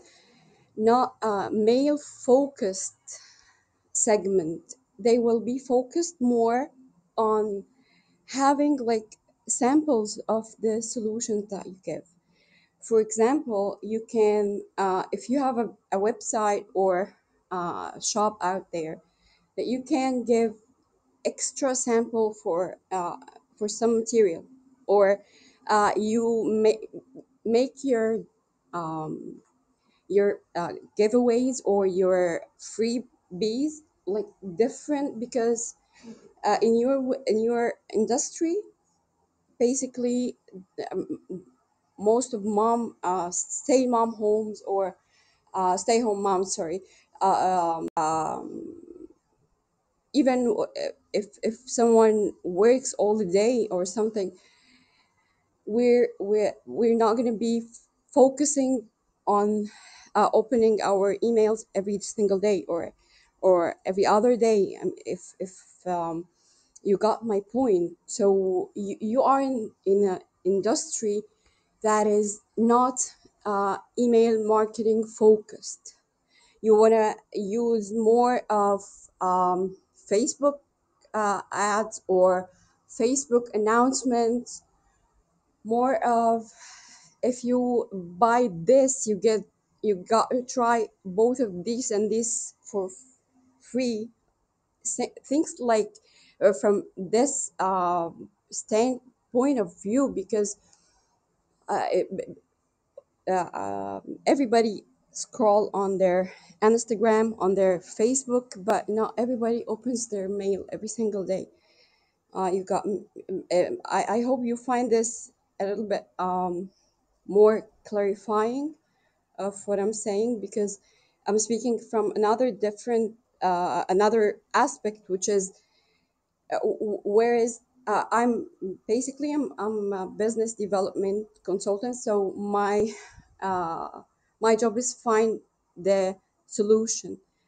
In your case, the root cause is not opening, not that much mail opening rate, right? Yeah, correct. Okay, so we're gonna focus on something else, because as I told you, not every mom will be uh, prioritize just opening her mail every single day or every other day, even more. So you're wasting your budget on something that is not really focused on your segmentation.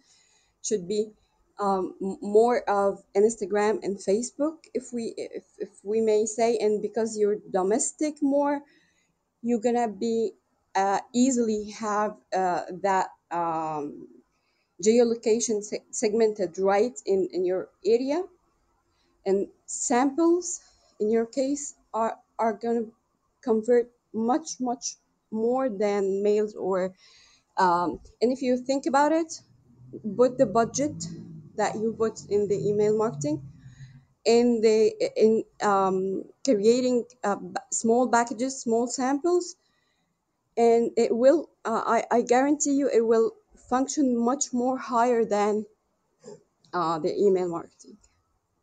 Thank you. Thank you for that. That's a really something I hadn't really gone to.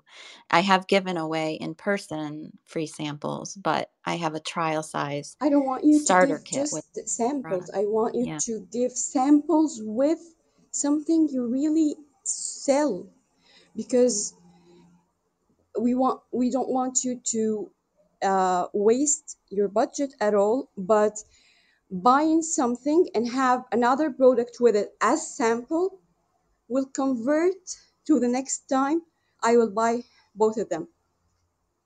Gotcha. Right? Okay, thank you. Yeah, you're welcome. And Carrie, So check your message too. Go ahead, Empress. Okay. Thank you. uh, I just wanted to, I guess, add a couple things. Um, I mean, I think promoting on social media is a good idea, but I don't think you should completely remove your original goal of adding to your email list, because I assume there was a reason you wanted to do that. A good trick with your free giveaways, though, is don't just give it. They What I like to do is I like to have a form on the website that they have to fill out in order to get it. Um, Whether it's, and then you get your phone number. If you're physically mailing them something, then you would get their address, but otherwise you get their email address that way. And then depending on what your CRM is, I know free HubSpot allows you to do this. You can set it up so that if they fill out like form one, automatically send them an email with this in it, so that it'll automatically send them, whether it's your audio file or your cleaning tips or whatever it is that you have as your option. And then you would have a different website link with a different um, type of offer, or different free giveaway thing. And then when they fill out that form, they would automatically get a different free sample. So you're not or different free giveaway. So you're not always having to start from scratch and make new ones all the time. You just have a few there, and you're able to put it in front of the right customer at the right time, depending on what they're looking at and what they're trying to do. And then you can test and see which ones work better for you. Because then what you can do is, when you're promoting these giveaways, or these freebies, what you can do is you can promote them as, like if you're posting on social media or anything, you promote the fact that you have this free giveaway. Go to this website link and fill out the form, and it'll automatically get sent to you. Um, so at least that way you get their information, and you've got them working through your funnel, and you can keep going through the funnel with them, and you can follow up with them and ask them how they liked it. Even the other thing you Yeah. can do that Eamon was mentioning was the actual free samples of the product. But with a purchase, offer gift with purchases. Don't just, like, you can throw in random like smaller samples with stuff, but you could also do a gift with purchase. The cosmetic industry is well known for doing that. Like usually it's seasonally, like once a quarter or something, but it's like, hey, spend $75 or more on, I don't know, Lancome or something, and they give you like this little cosmetic bags with deluxe sample sizes in it. So like there's different ways you could do that as well. And then you're putting, again, the product and the free samples in front of the customer that you know is interested in your product already, and this way you can help diversify their buying. Love that. I love all those ideas. Yeah, I actually get like a visceral fear in me by thinking that I'm not building my email list. So I think I need to do it Hey, all, Carrie. or all both those, both what Iman talked about and what you're saying. Hey, Carrie. I want to add one quick thing on here. You had a lot of good, great suggestions from the email and Impress as well too. The quick analytics one I would say is that, on top of what Impress has brought up, just make sure that when you do your analytics tags in your any sort of landing pages, that you kind of have them labeled a little bit with the UTM, so that way you can tell one thing from the other. That will also help you in kind of figuring out. which freebies or which mentions are actually leading to people actually converting or getting signed up or taking some sort of action. That might help a little bit on the maze a little bit. And I know that even if it's just a little bit of data, it may not be a lot depending upon what your volume is, but even a little bit of data, if you can get a trend over a 30-day point, even a trend could be forecasted out a little bit, to be honest with you these days. But that should give you a little bit of information and help guide you on your steps. So I hope that helps you out too. Yes, it does, Pierre. Thank you. This is lovely. I love how we're pouring into you, Carrie. And Carrie, this is your room, really, because you came up with this question and you wanted to know more about it. So I said, hey, let's talk about it in the room and let's hear different perspectives, because I think when we hear these things, we're able to process things faster and also know, why we're doing these things for free and why we're doing them, with a paid attachment, next to it. And even when you think about branding, you can connect with different brands and, give people things for free, but also in exchange, make them feel like they're part of it. Because if, I'm getting headphones for driving a car or test driving, and like Harry was saying, I know I can put those, headphones in my car. I can go around with them. I can, use them when I get to airport or when I'm, trying to just have some me time or I'm taking a walk, So those are things to look at I'll call it the post-purchase benefits more than the pre-purchase benefits, because within that post purchase, you're creating an experience that's customized, to your fit. When you buy a car, those post purchases and, oh, I'm going to change the system, I'm going to change the headlights, I'm going to add this, I'm going to change the interior. So you start creating your own reality, after you've already actualized the reality, so it's a really good way to look into it, especially for email marketing. And I'm glad you mentioned it too, Carrie, too, because when I think about free, the next thing I hear is email, because free traffic, even on Google, on YouTube, on anywhere you go, these platforms are free to be on. And the more free or the freer they are, the more exposure you can literally have, right? That exposure is really, really big. You have to think about the long-term effect of those things, because that also tells into, where you're growing, where you're learning more information, how you're acquiring it, and where you're acquiring it from. So these are some things you have to, look at long term and see where that takes you to. I even have a free question to ask you all, because I'd love to know. And the link is at the top, but I also want to have a real time score. So I put the link in the chat. Why are you laughing, Chris? I put a link in the chat, and this link in the chat is a Threads post, and I put this out as a poll.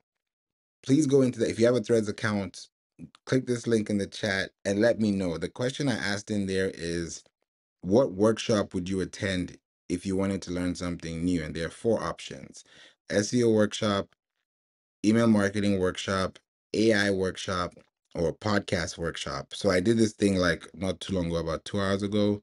So it takes about 24 hours before the poll ends. So I just wanted to put that in there. And if you have an answer, put the answer in that poll. And I'd love to also know your thoughts on that too, because, it's very important for me to understand where we come from. And I think why I'm doing this is because of sample formatting as well, because even with this email, when somebody signs up, they have to pick their preference on what kind of workshop they want. So when I looked at the results, that's when I knew, oh, this thing is actually really cool, and there's so many things that you can plan for long term by just showing up and giving free information. I told you guys in the beginning of this room there were two things that I did that happened yesterday that were really amazing. So I thought about it, I said, I'll say the second one. I talked to you about the first one, how that first deal came from LinkedIn. The second one was from LinkedIn too, but in a different capacity. I was literally on my LinkedIn messages yesterday, and one of my friends, he runs really big rooms, on LinkedIn, and he was like, "Favor, are you free at 1:30 to join us for we want to talk about SEO?" And I was like, "Huh." okay, this is random. Okay. I didn't ask about price. I just showed up on the Zoom call. Getting into the Zoom call, I didn't plan what I was planning. I didn't know what I was going to tell them. This is like an impromptu, hey, are you free? Yeah, show a favor. Here's 30 minutes talk. I'm like, what am I going to tell these people? These are 39 people in a Zoom room. I came in 30 minutes into the conversation. Now I'm like, okay, let's talk. So I showed them some insights, gave them some really big things because they were talking about wellness and how AI and wellness in the workplace is growing and how we need to be very focused on those things and how does SEO apply to any of these things. So I broke down a structure and I took out a page out of my course, my SEO course. This is free information. This is something I told them. Disclaimer, what I'm giving you here, you could be paying for this because I'm actually pulling a page out of my course from SEO, demystifying SEO, and I'm telling you about one tool that you can use from what I'm talking about in that course. They were like, okay.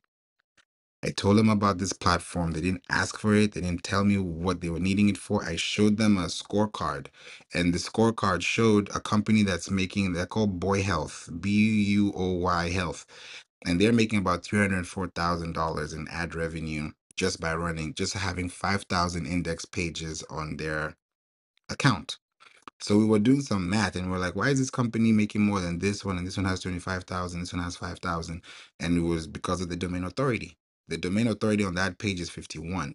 They're making 304,000.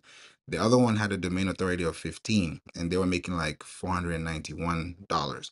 So, and they had 25,000 pages. So the question is it the pages or is it the content of the pages? So I was breaking all those things down. Why I'm telling you this story is as soon as I told them and I gave them the whole structure, they were wowed by everything, asked questions. I loved the questions they were asking, very sophisticated, and I was able to break it down. And by the end of that, I said, hey, I have this workshop. So they clicked the link above here. There were 39 people on the call. I left there with 12 contacts. One person has signed up for the event, and another person has booked a call with me for 15 minutes to audit her website, her for a company.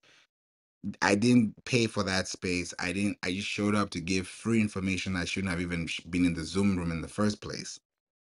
But I said, this is what you guys want. Here we go. And boom, so it's really not free, but it's an exchange of something in value. Go ahead and press.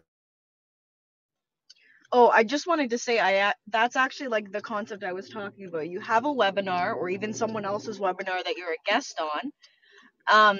You have a white paper, which is the one sheet that you had from your course, and then you gave them a way to contact you or to actually join the course. So it's like putting them through that whole funnel. And I like if you didn't already do this, and I'm not sure, but you might have because you know your shit. Um, make them fill out a website form to get the white paper first. That way you have all of their contact info and tell them to walk through it with you while you're in the webinar. Give them the link, tell them to fill it out and it'll automatically get sent to them and they can join and do whatever they want with it, right? And then from that you then will follow up with all of them and promote your course, right? Like it's the full cycle right there. Like you did it. You did it like all on a call. Thank you, Empress. Yeah, it was so like impromptu. I was like, I have to make time for this, even if it's 30 minutes. And literally, I had to jump off that Zoom call to get on this call with that first story I told you about, where they wanted to pay for my time for an hour because they connected with me on LinkedIn. So I was doing like two negotiations in a span of an hour with two audiences I've never connected with. So like I would have fumbled easily because I'm not prepared. Maybe I just don't know what to say. I'm like pitching everywhere, but I'm like I've been doing this for hours, for years. So if I'm showing up for 15 minutes to talk, what am I gonna tell these people? Like, thank you, V, for saying that it's the target audience. Yeah, what are they hearing? Does it relevant to them? Because these are companies, these are businesses. Like when I looked at the people who signed up to this link above here, because the same link. You click on it, and there were four options. Then one of my clients said, hey, Favor, why is Pinterest not there? I was like, huh, okay. So the first email I sent only had four SEO podcast AI email. And then I got an email response when I sent the first one out and saying, hey, there's no Pinterest. I said, huh, okay, you guys want Pinterest. So I added Pinterest and then I added advertising. So to make it complete.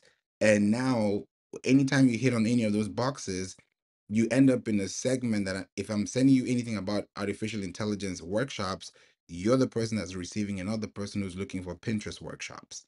So it makes it easier for me to communicate, and that allows me to even learn more about what you came in for. And then, of course, you get other things, but you get more concentrated content because it's catered towards your liking. So those are some things to look out for. And when you're able to look at the bigger picture, you're looking at it from how can people connect with you and how can people learn from you? Because when the moment they learn from you, they're able to know like what you're looking out for, what you're doing.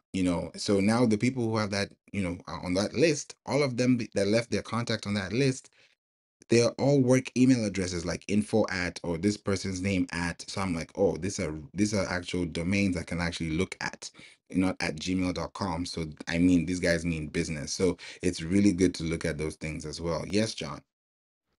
Yeah, the one thing that, and this is not something that you can put an easy answer on, is a lot of so-called free offers I won't click on because they sound like I'm entering a sales pitch.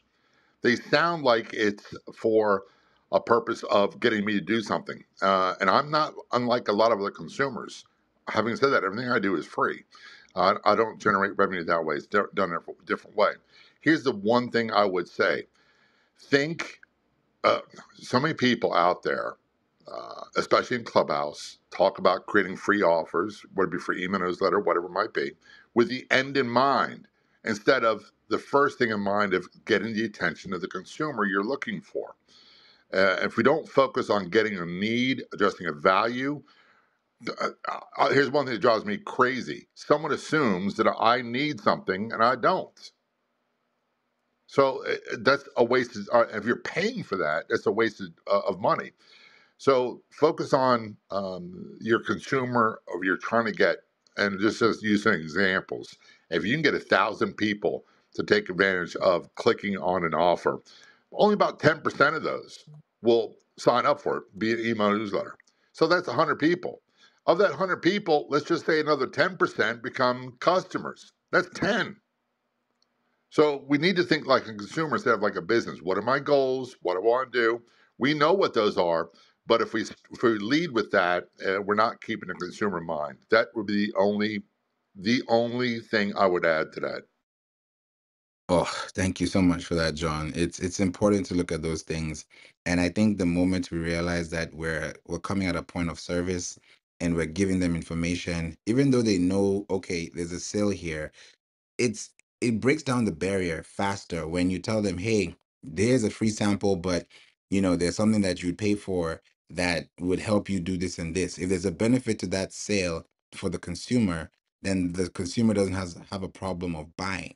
But I think the problem where they have a problem buying is feels like you were saying, John, I didn't ask for this solution. I don't have this problem, and I'm the wrong person you're talking to. So all the time you're spending trying to make me sign up, I'm gonna unsubscribe. So why not waste that, or, consume that energy or use that energy for something else? But people don't really know that, because I think another thing people don't look out for is body language. Like if the body language is not leaning towards the conversation and they're kind of throwing off gesture, hand signs, or things that are not looking like a welcome, like hello, talk to me, then it's different. Some people just have a face that you just look at them, they don't want to talk to you, but the moment you say something funny, they're gonna crack.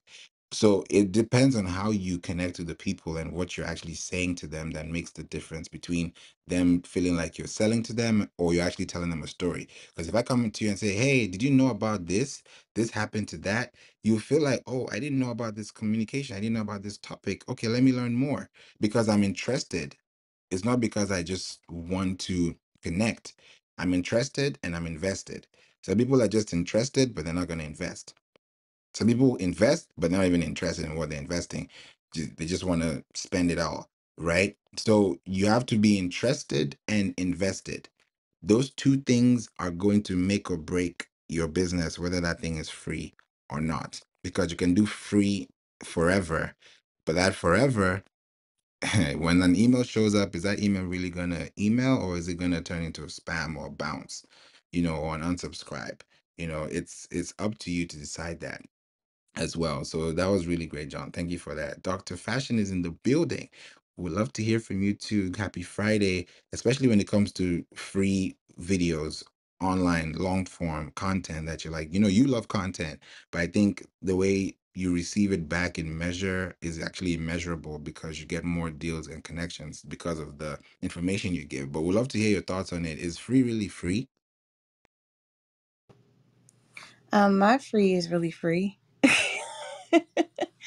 Yeah, like when it comes to freebies, I'm always like I measure certain things as far as success. Like I have different metrics for different things. For me, it's community first. Money is not first on the list for me. It comes, right? But I'm really big on building community. And so I have made over 1,000 plus videos for people for free. So when I do put out something that is paid, they have no problem paying. And plus, I offer more in the paid thing anyway. But for the most part, value first, community, money.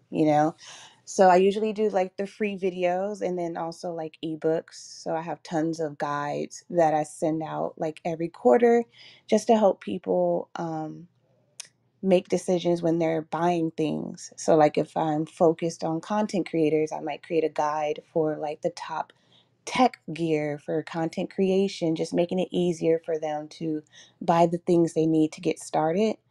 And the way that I'm able to be compensated out of something that I'm giving out for free is by having an interactive ebook or guide where if they click on certain links or they click on an image, it goes to my affiliate link. And that's like another way for them to support me.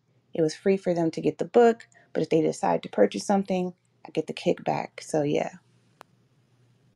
I love that. It's good to look at it from that perspective too, because you're also giving them an opportunity to experience the brand, because that if that free thing that they're experiencing is not enjoyable or is like if I give you free, let's say you want to like taste some ice cream and you're tasting all these samples of ice cream. You don't like this one, you like this one. You want to mix these two ice creams together. What's going to make you pick that ice cream over the other one is how you felt after you tasted it, right? You're not going to get something you don't like.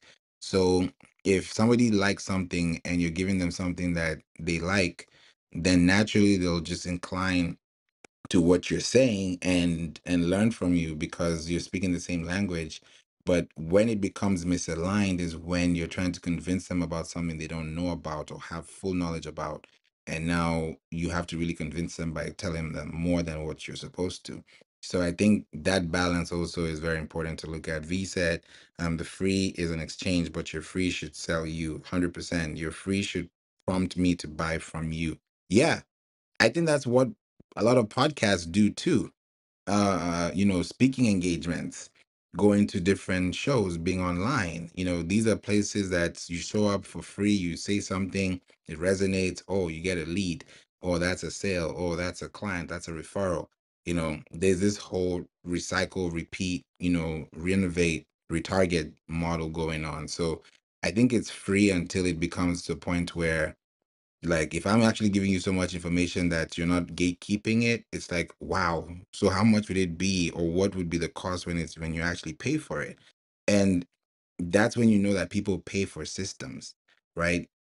You can pay for knowledge, you can pay for insights, but if that knowledge is not applied to a system that operates for your business to give you a cash flow positive, then that's when that free becomes regressive, and then that regression becomes an obsession because now you're like I'm keep doing this all the time, and it's insanity trying to do the same thing over and expecting a different result. So I think that free turns to paid when, like you said, V, there has to be an exchange in value that quantifies and qualifies my ability to actually invest in you because what you've given me for free is something I can actually use without even paying for it. So I want to come to you, V, and hear your thoughts on the topic. Thanks for being here. Hello, Favor. Good afternoon, everyone. Well, it's almost afternoon for me. Um, this free offer, that's a pet peeve of mine. Nothing annoys me more than to get someone's free offer that's lackluster. lackluster. I think free, there is always an exchange, whether you just want a view to your page or your channel, or whether you just want likes, or whether you are, of course, we should be building up our email list. There's always an exchange there. But if you're going to do a free offer, at least let it sell you. I know when I first got here to Clubhouse, maybe my first 6 months, there's someone here that was very highly popular, got great reviews, and I was so excited to get their free offer. And then when I got it, it was in the form of like an ebook. It was lackluster. It wasn't bad, but it did not, all of the hoopla and the reviews from other people, it didn't match what I got in that free offer. It did not make me want to do any further business with them. It was more like, oh, okay, well, it was worth the exchange of my email and getting on your list. And I stayed on the list hoping that, okay, I'll see something better. I'll see the value that everyone spoke of. But their free offer, it was so basic, it did not make me want to buy. And that's like that was very, very disappointing. And it's almost a waste of your time to put out a free offer like that. Your free offer should sell you. It should make me want to figure out, how can I work with you? How can I get more from you? I need to know more about this brand or the person, because to get to want for someone to opt into your free offer is showing that they are interested in you. Their interest is there. You have them. They're almost ready to buy. And then you get the free offer. Like, I forgot who that was, but I come out of the cosmetic industry, so I'm all about, I've worked plenty of promotions. Cosmetics is big on that. Buy this, get this free. And any of you ladies know that we looked forward to that. But I tell you what, that free kit upsold you to a lot of products. You get that little mascara, or that skin cream or eye cream, and if it's good, they're going to come back in and they're going to buy the full product. So it should always upsell you. Thanks, Favor. Thank you, V. That is so good. Yeah, I think that that whole thing is like, if I give you this free information, it shouldn't be watered down. It should be like the best kept secret. And then when you get it, it's like, wow, like I should be paying for this. And then when you get the paid version, you actually feel like, it's better. That's why I was even saying earlier, under promise, over deliver. Give as much as you can, but don't over give to the point this is now like a steal. You have to make sure there's a balance. John, we'd love to hear from you too. I think you were on mic too. Sorry, I didn't mean to. There was a mistake. Oh, no worries, no worries. Wanted to make sure that we capture everything. No, but this is good. This is really, really good as well. And, Carrie, I was even thinking for you too, especially for your freebies.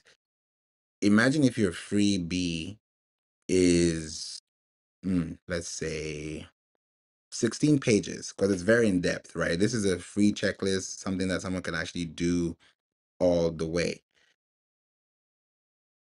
If it was 16 pages and you gave them, let's be nice, 4 pages, cover page, about page, maybe concept page, and then action page. And then before they had to start taking those actions, they would have to either leave their contact information or pay for it.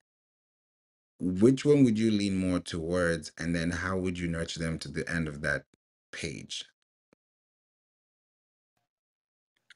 Um, for like the spring cleaning concept, or Yeah, because of the holiday season now.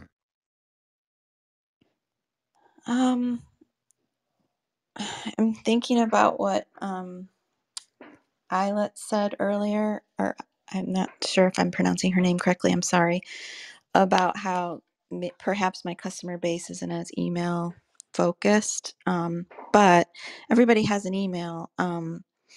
So when they are on email, and let's say they were enticed by that, they feel dread when they think about spring cleaning, but they really want to do it because they know it'll make them feel better after it's done. I think I would probably like to do they get a peek at the first 4 stages, because there's stuff that goes in. There are things that are involved in preparing to home clean, and including a big one is mindset, which is part of what I try to approach with my peeps, to take, put more joy into the process, and take pride in what you're doing. And it is important how you feel in your spaces in your home. Um, and then, yeah, then they would get those first 4 pages free, and then they could have a purchase, an upsell. Is that what you're saying? Yeah. Mm-hmm. But I mean, my goal still is, because my email list is so small, is to build the list. So I just want to do what is going to build that list the fastest. And so that I can then start getting to know them more through, and vice versa, by sending them weekly communications. I mean, I subscribe to a couple of companies. I study a lot of mindset stuff for entrepreneurship, and um, positivity with, you know, universe vibration and spirituality and that kind of thing. And I look forward to reading their emails. But there's alignment there. And so I have to get to know, as I go on further and further in my business, my customer better and better and better and better, and keep speaking the way that they receive and what they need.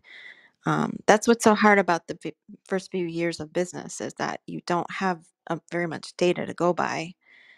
And so I think it's important to mix things up and test and just ask questions, get surveys, and just be in as many places as possible as far as where your customers are. Meet them where they are and where they are.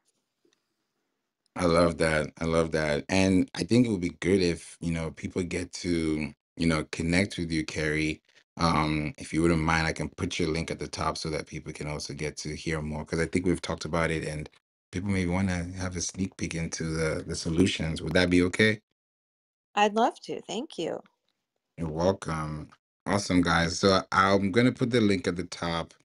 And this is Clean in Vogue. So click on the link up top, and once you click up top, you can connect and get to, see what she's up to. Make sure that you also subscribe, based on what you have. You may have granite floors, tile floors, wooden floors, you know anything that you have, based on your preference and based on how you love to connect, whether you plastic free. If you're trying to think about how to save, this is a great place for you to at least kick that off. So click the link above, and that's gonna help you as well. And Soda that left earlier too, both, love what you were saying too. So I really appreciate that you're able to give that in. Yes, John, please go ahead. Yeah, I got something very quick for Carrie. I don't want to make the mistake of assuming I know this, or you could have been doing this already.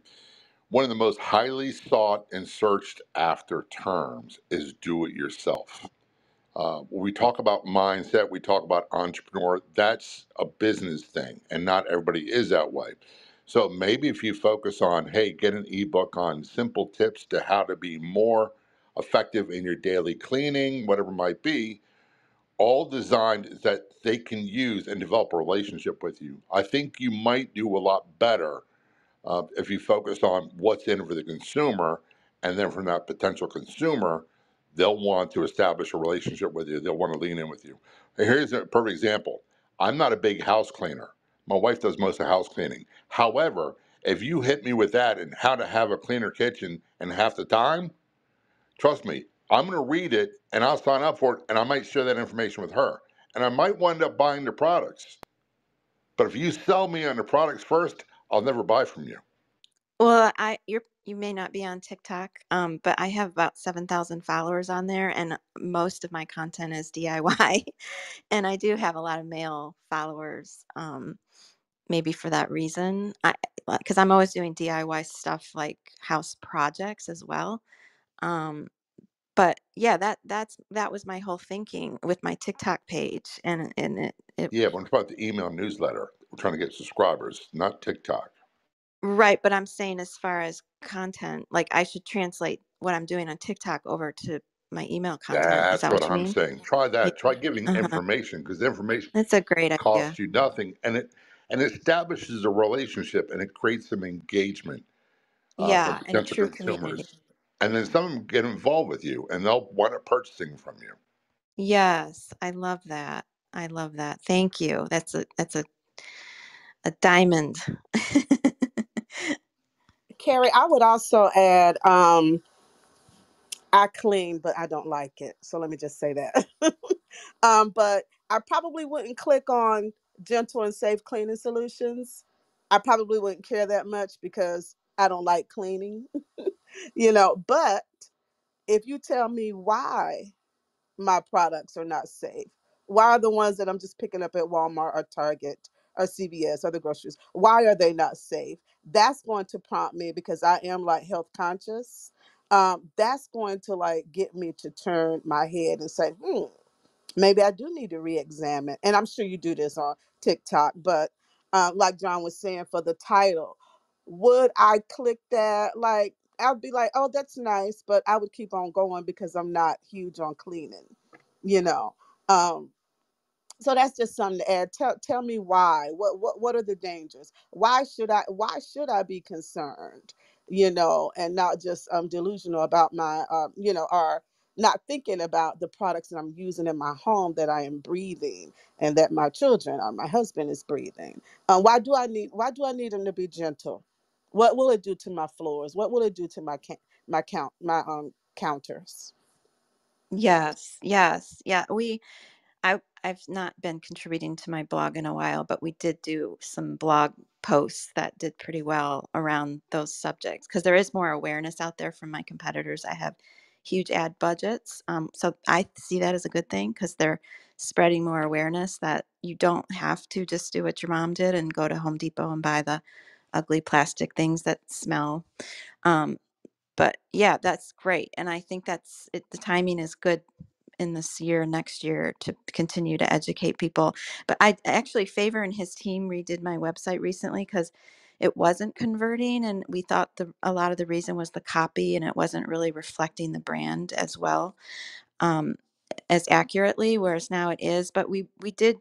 Favor, I don't know why it's showing up on the link, but we wanted to take out the word gentle, because even though they're safe and they're chemical free, people don't really want gentle per se when they, kind of to your point, Right. be a little bit, right? You want it to be work, you want it to work well, and they Yeah. do work well. Yeah. So I think that's just on that link still coming through for some reason. Favor, if you could take that off.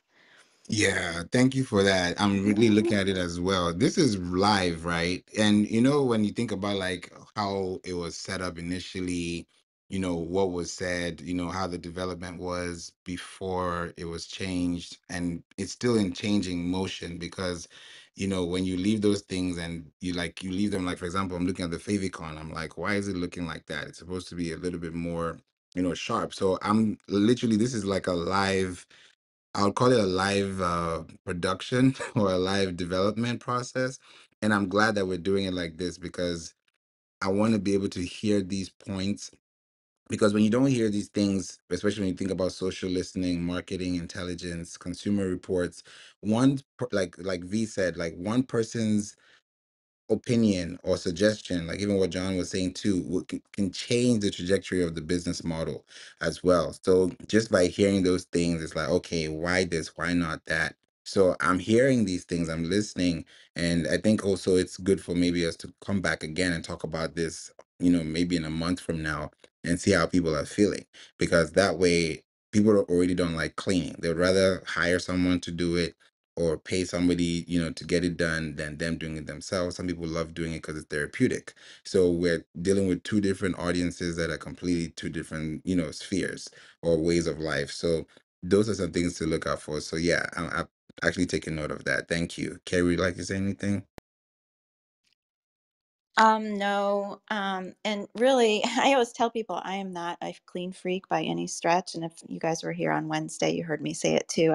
My husband makes fun of me. I'm a sprawler because I'm really creative, but it's like the woman that takes pride in her home and like doesn't leave her counters like full of crumbs that her husband left behind or something like that. You know what I mean? It's just for like the everyday keep on hand.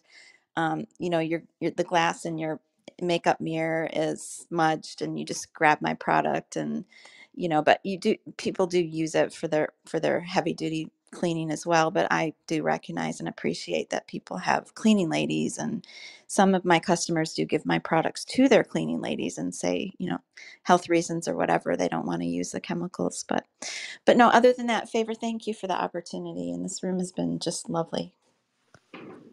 You're welcome. You're welcome.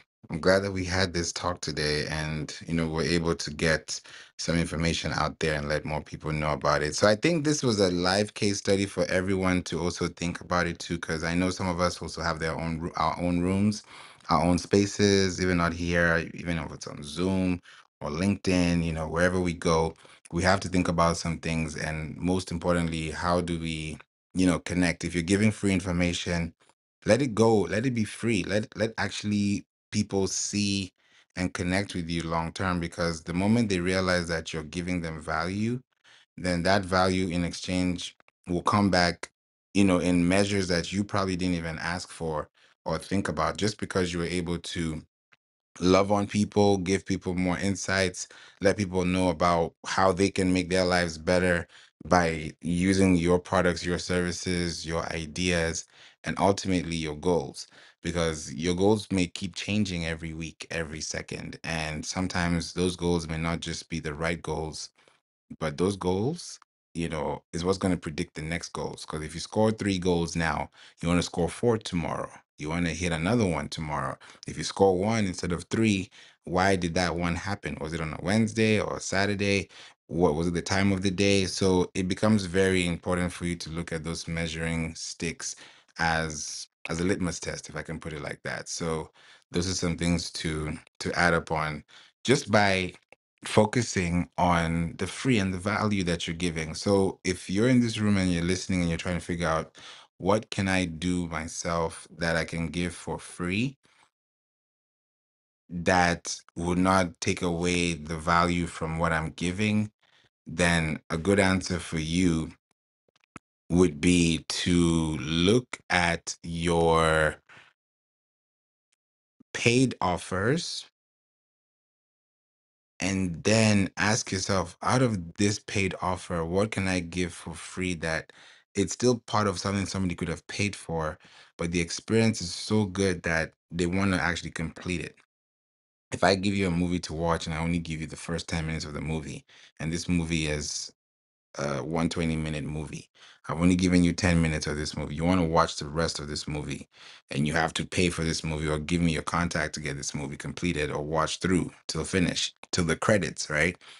Then your intention of watching that movie will be so immense, because now you feel like I need to earn my ability to get into this place, and actually learn. So if you're using that same concept for your business, that's more on the attractive side. So if you're talking about something, show them ways they can do it on their own. Like John was saying with DIY, Kerry does that with DIY. Let people know, hey, this is how this works. This is how this is done.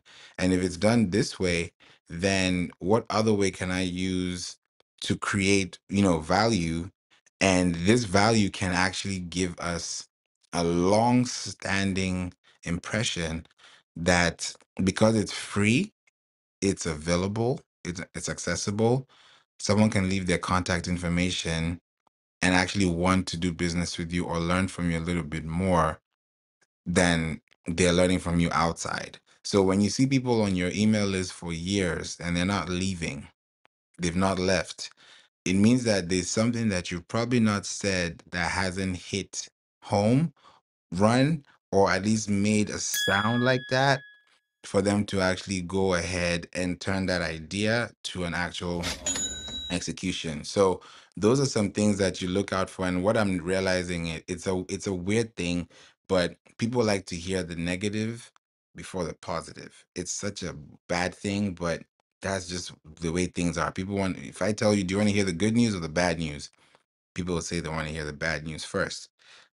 I mean, I'm like, okay, because you want to end with the good news. You want to end on a positive note, right? You have to go through that phase to get to the other phase, right?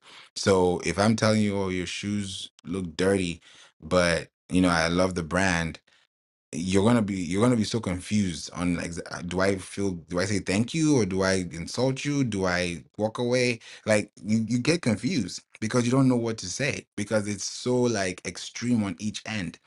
So the message has to make sense and it has to feel like it's coming from a good place, right? Even if you're correcting someone or telling someone what they're doing is wrong, the way you're gonna tell it to them is a way they feel like, oh, this person is actually educating me. They're not attacking me.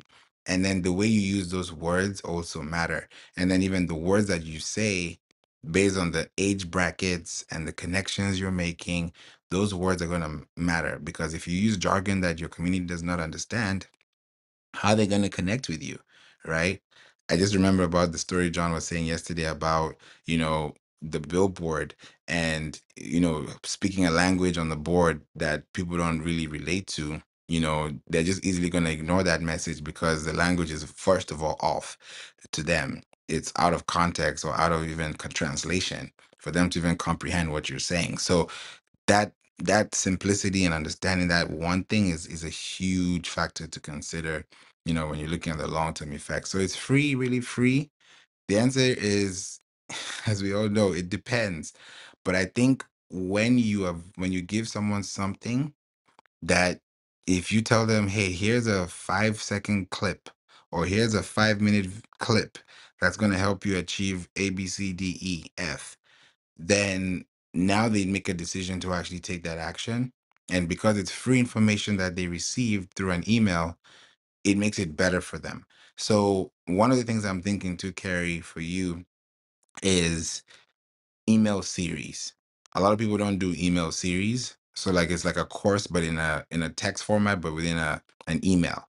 And it's like quick wins that people can have so that when people are also learning how to do it themselves, they know what to do with the product. Because if somebody is selling a product and they don't know what to do with the product, they don't buy the product.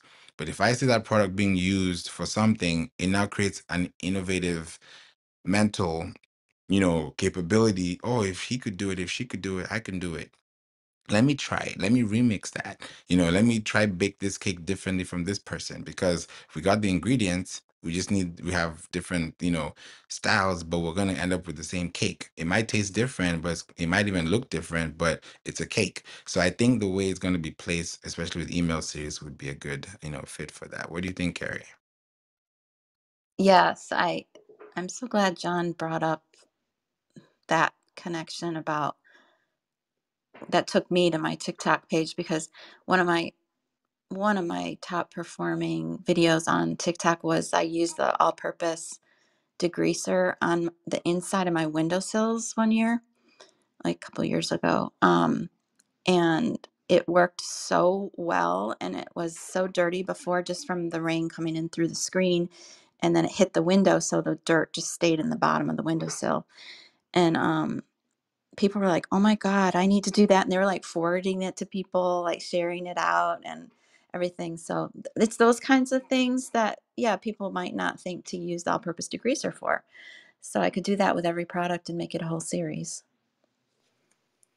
Exactly. Yeah, 100%. And that could just be a workflow they could just get dripped into. And within a week, they know how to clean their home because people clean their homes different times. Some people use weekends, some people use once a month, some people, have it in between the week, based on people's schedule. So some people like to, do it at night. Some people like to do it very early in the morning before everyone wakes up. So it's like learning those things. And the more we're able to learn about what they do, you know, yeah, gamifying it will definitely be a way forward. So that's what I'm thinking on as well. So thank you for that, Carrie.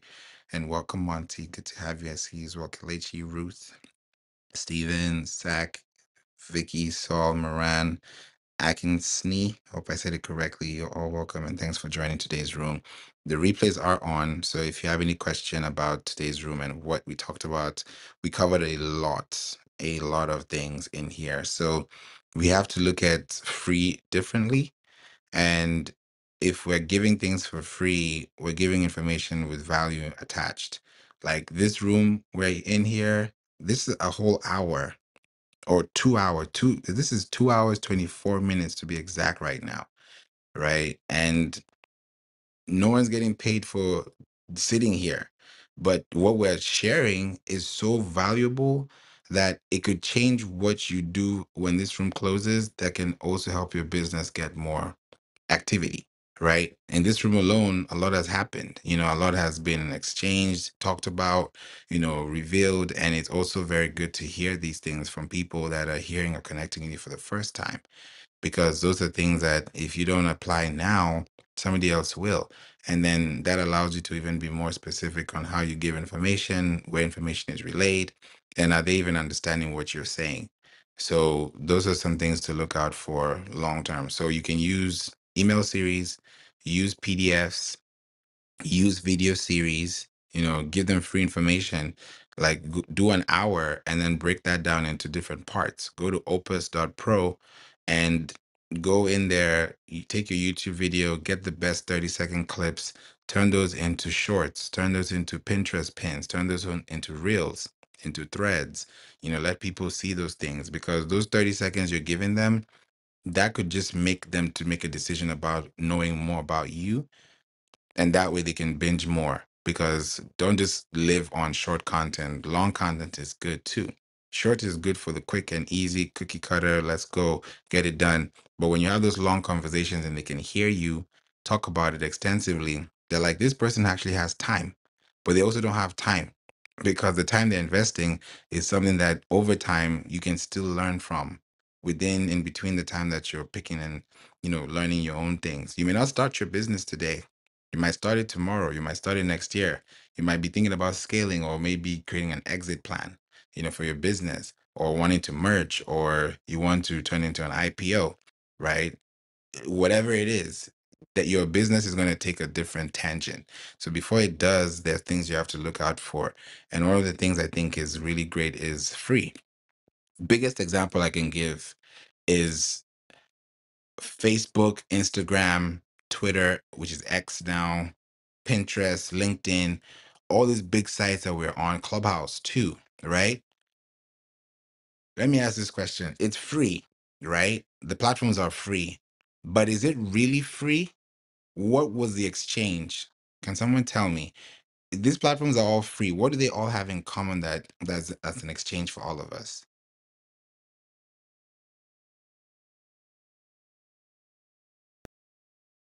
Well, they're getting our data. Exactly. They're getting our data. They get our usership for those that do sell ads. Of course, Clubhouse doesn't, but we know Facebook and Instagram, they do. So they get those big time advertising dollars. And even when they do share it with the influencers, if you happen to monetize, it still doesn't compare to what they are getting. So data and advertising dollars, and it helps them to, even the ones that are starting out, just us using it increases the value of their application just by us simply using it. So they can say, well, we have this much usership. It shows that people are interested, in their product. And so then that might attract more investors as they're building.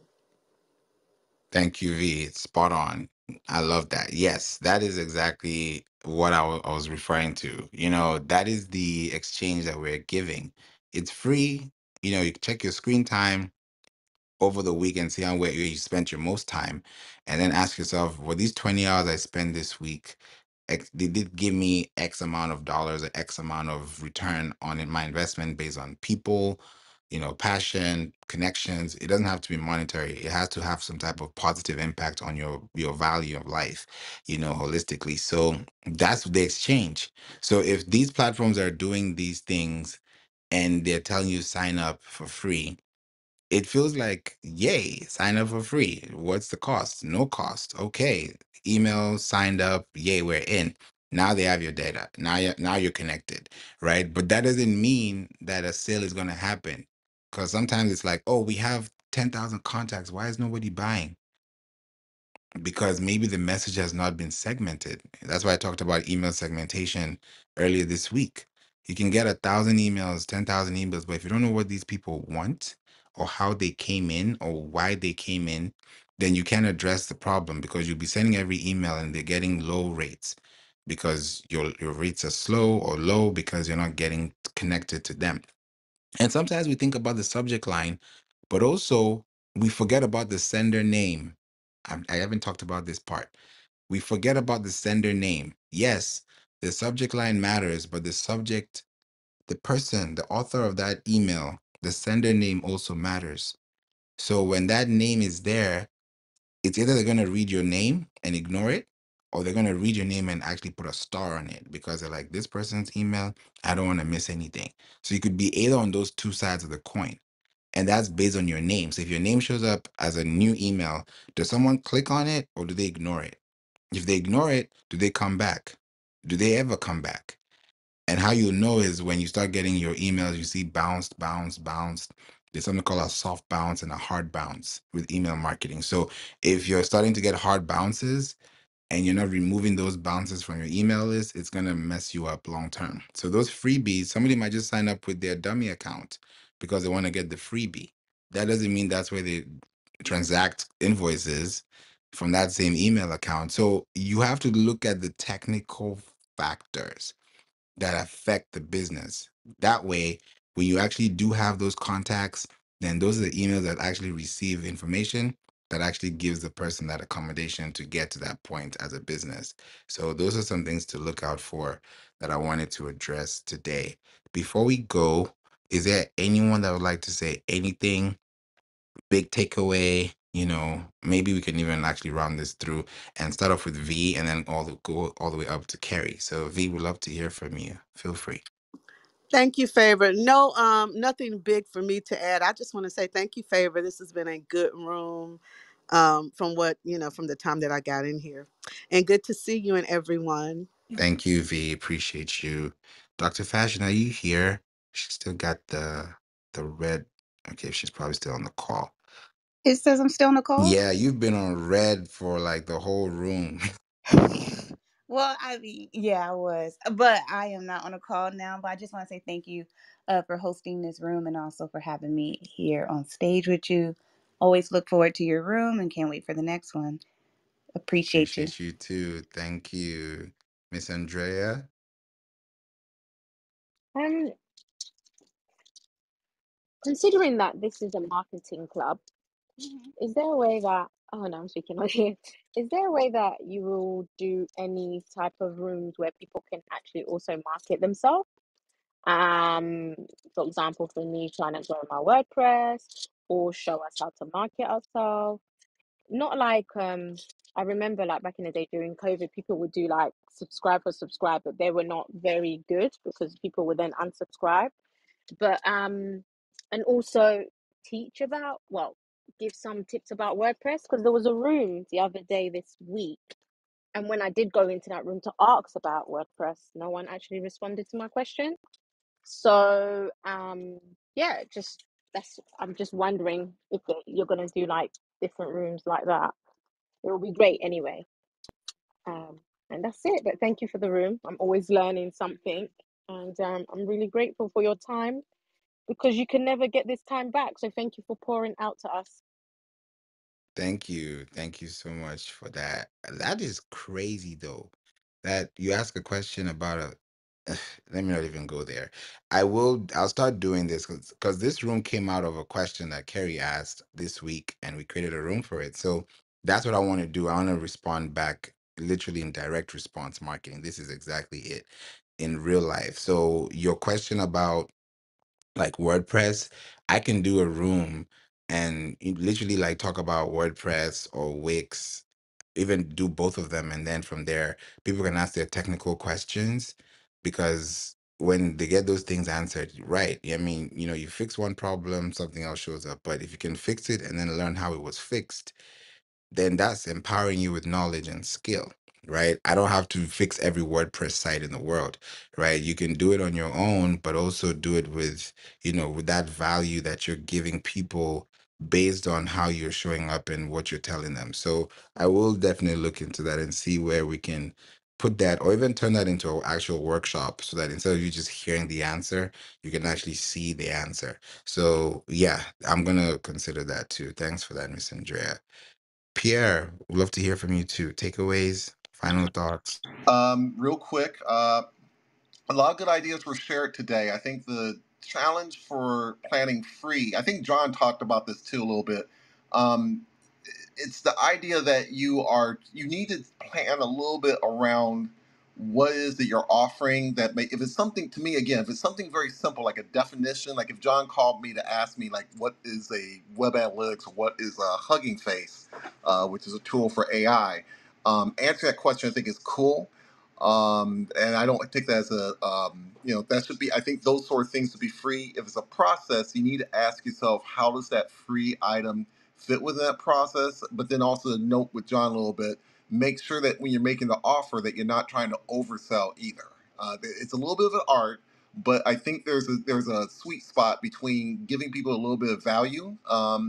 And Via talked a little bit about she gave a good, she noted what can happen when you're not offering any value, but at the same time thinking about how's that tying in to the overall process a little bit. And it has to be from a customer's perspective. I think when you get that right, you'll have a really good freebie that will be useful, at least for a while, until the next technology shift comes along. So I'll say that and land right there. Thank you. Thank you for that, Pierre. Appreciate that a lot. Yeah, yeah. It definitely plays a role into your future. The better you're able to predict it because you have data backing you, the faster you can really get yourself out of the what do they call those things when you're marketing early and you're trying to figure out your audience before you now jump into the next phase.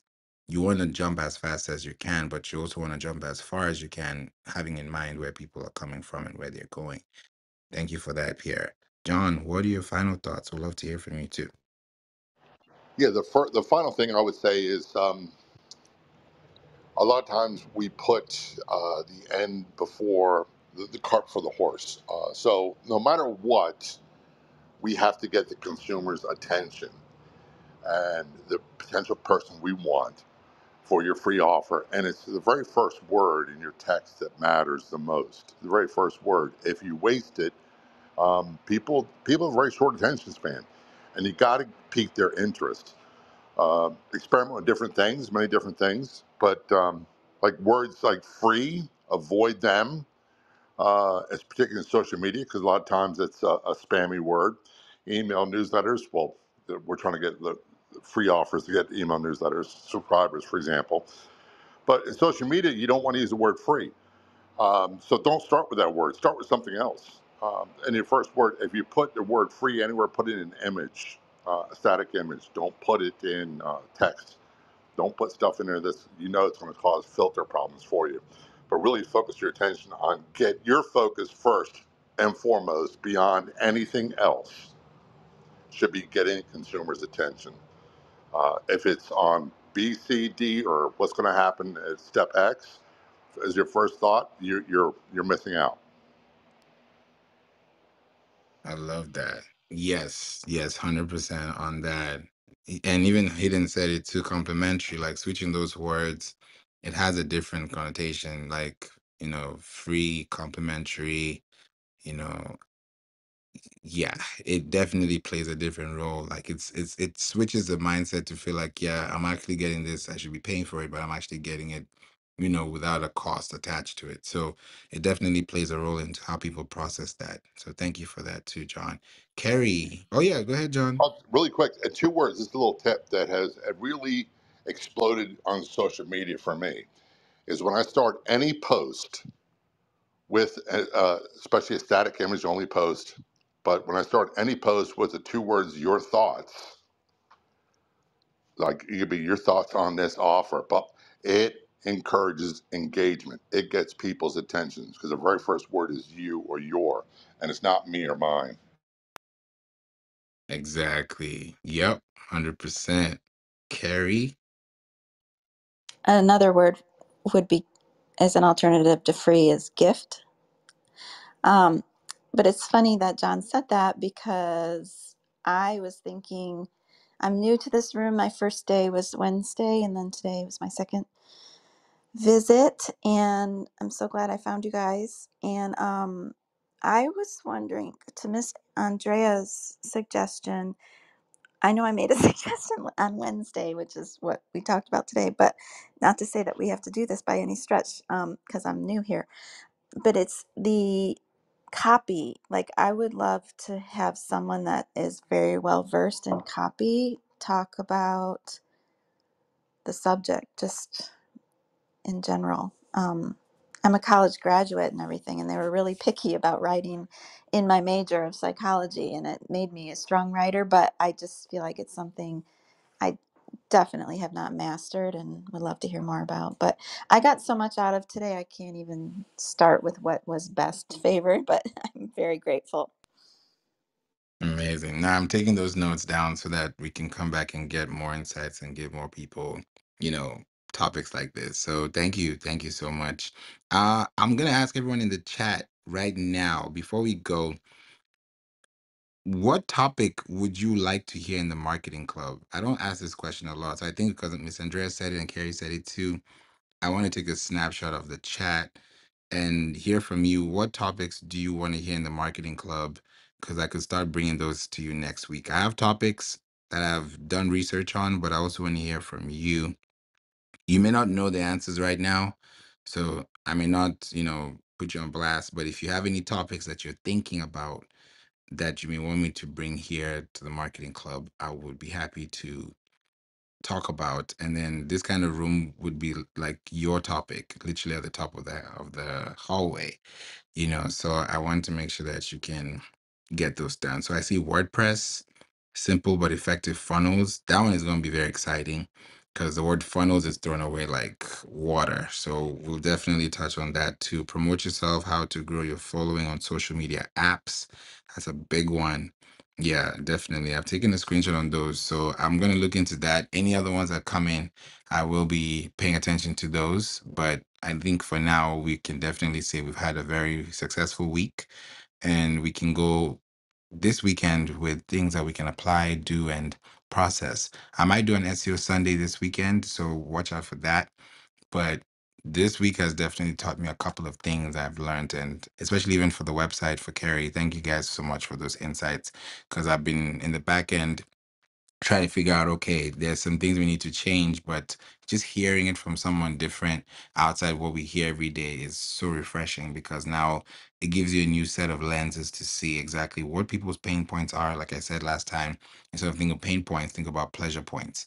And then that way it becomes easy because they're working off excitement and not off anxiety. So appreciate you all. Love you all. Thank you again. God bless you. Have a wonderful weekend. And I'm going to see you guys in the clubhouse streets. Take care.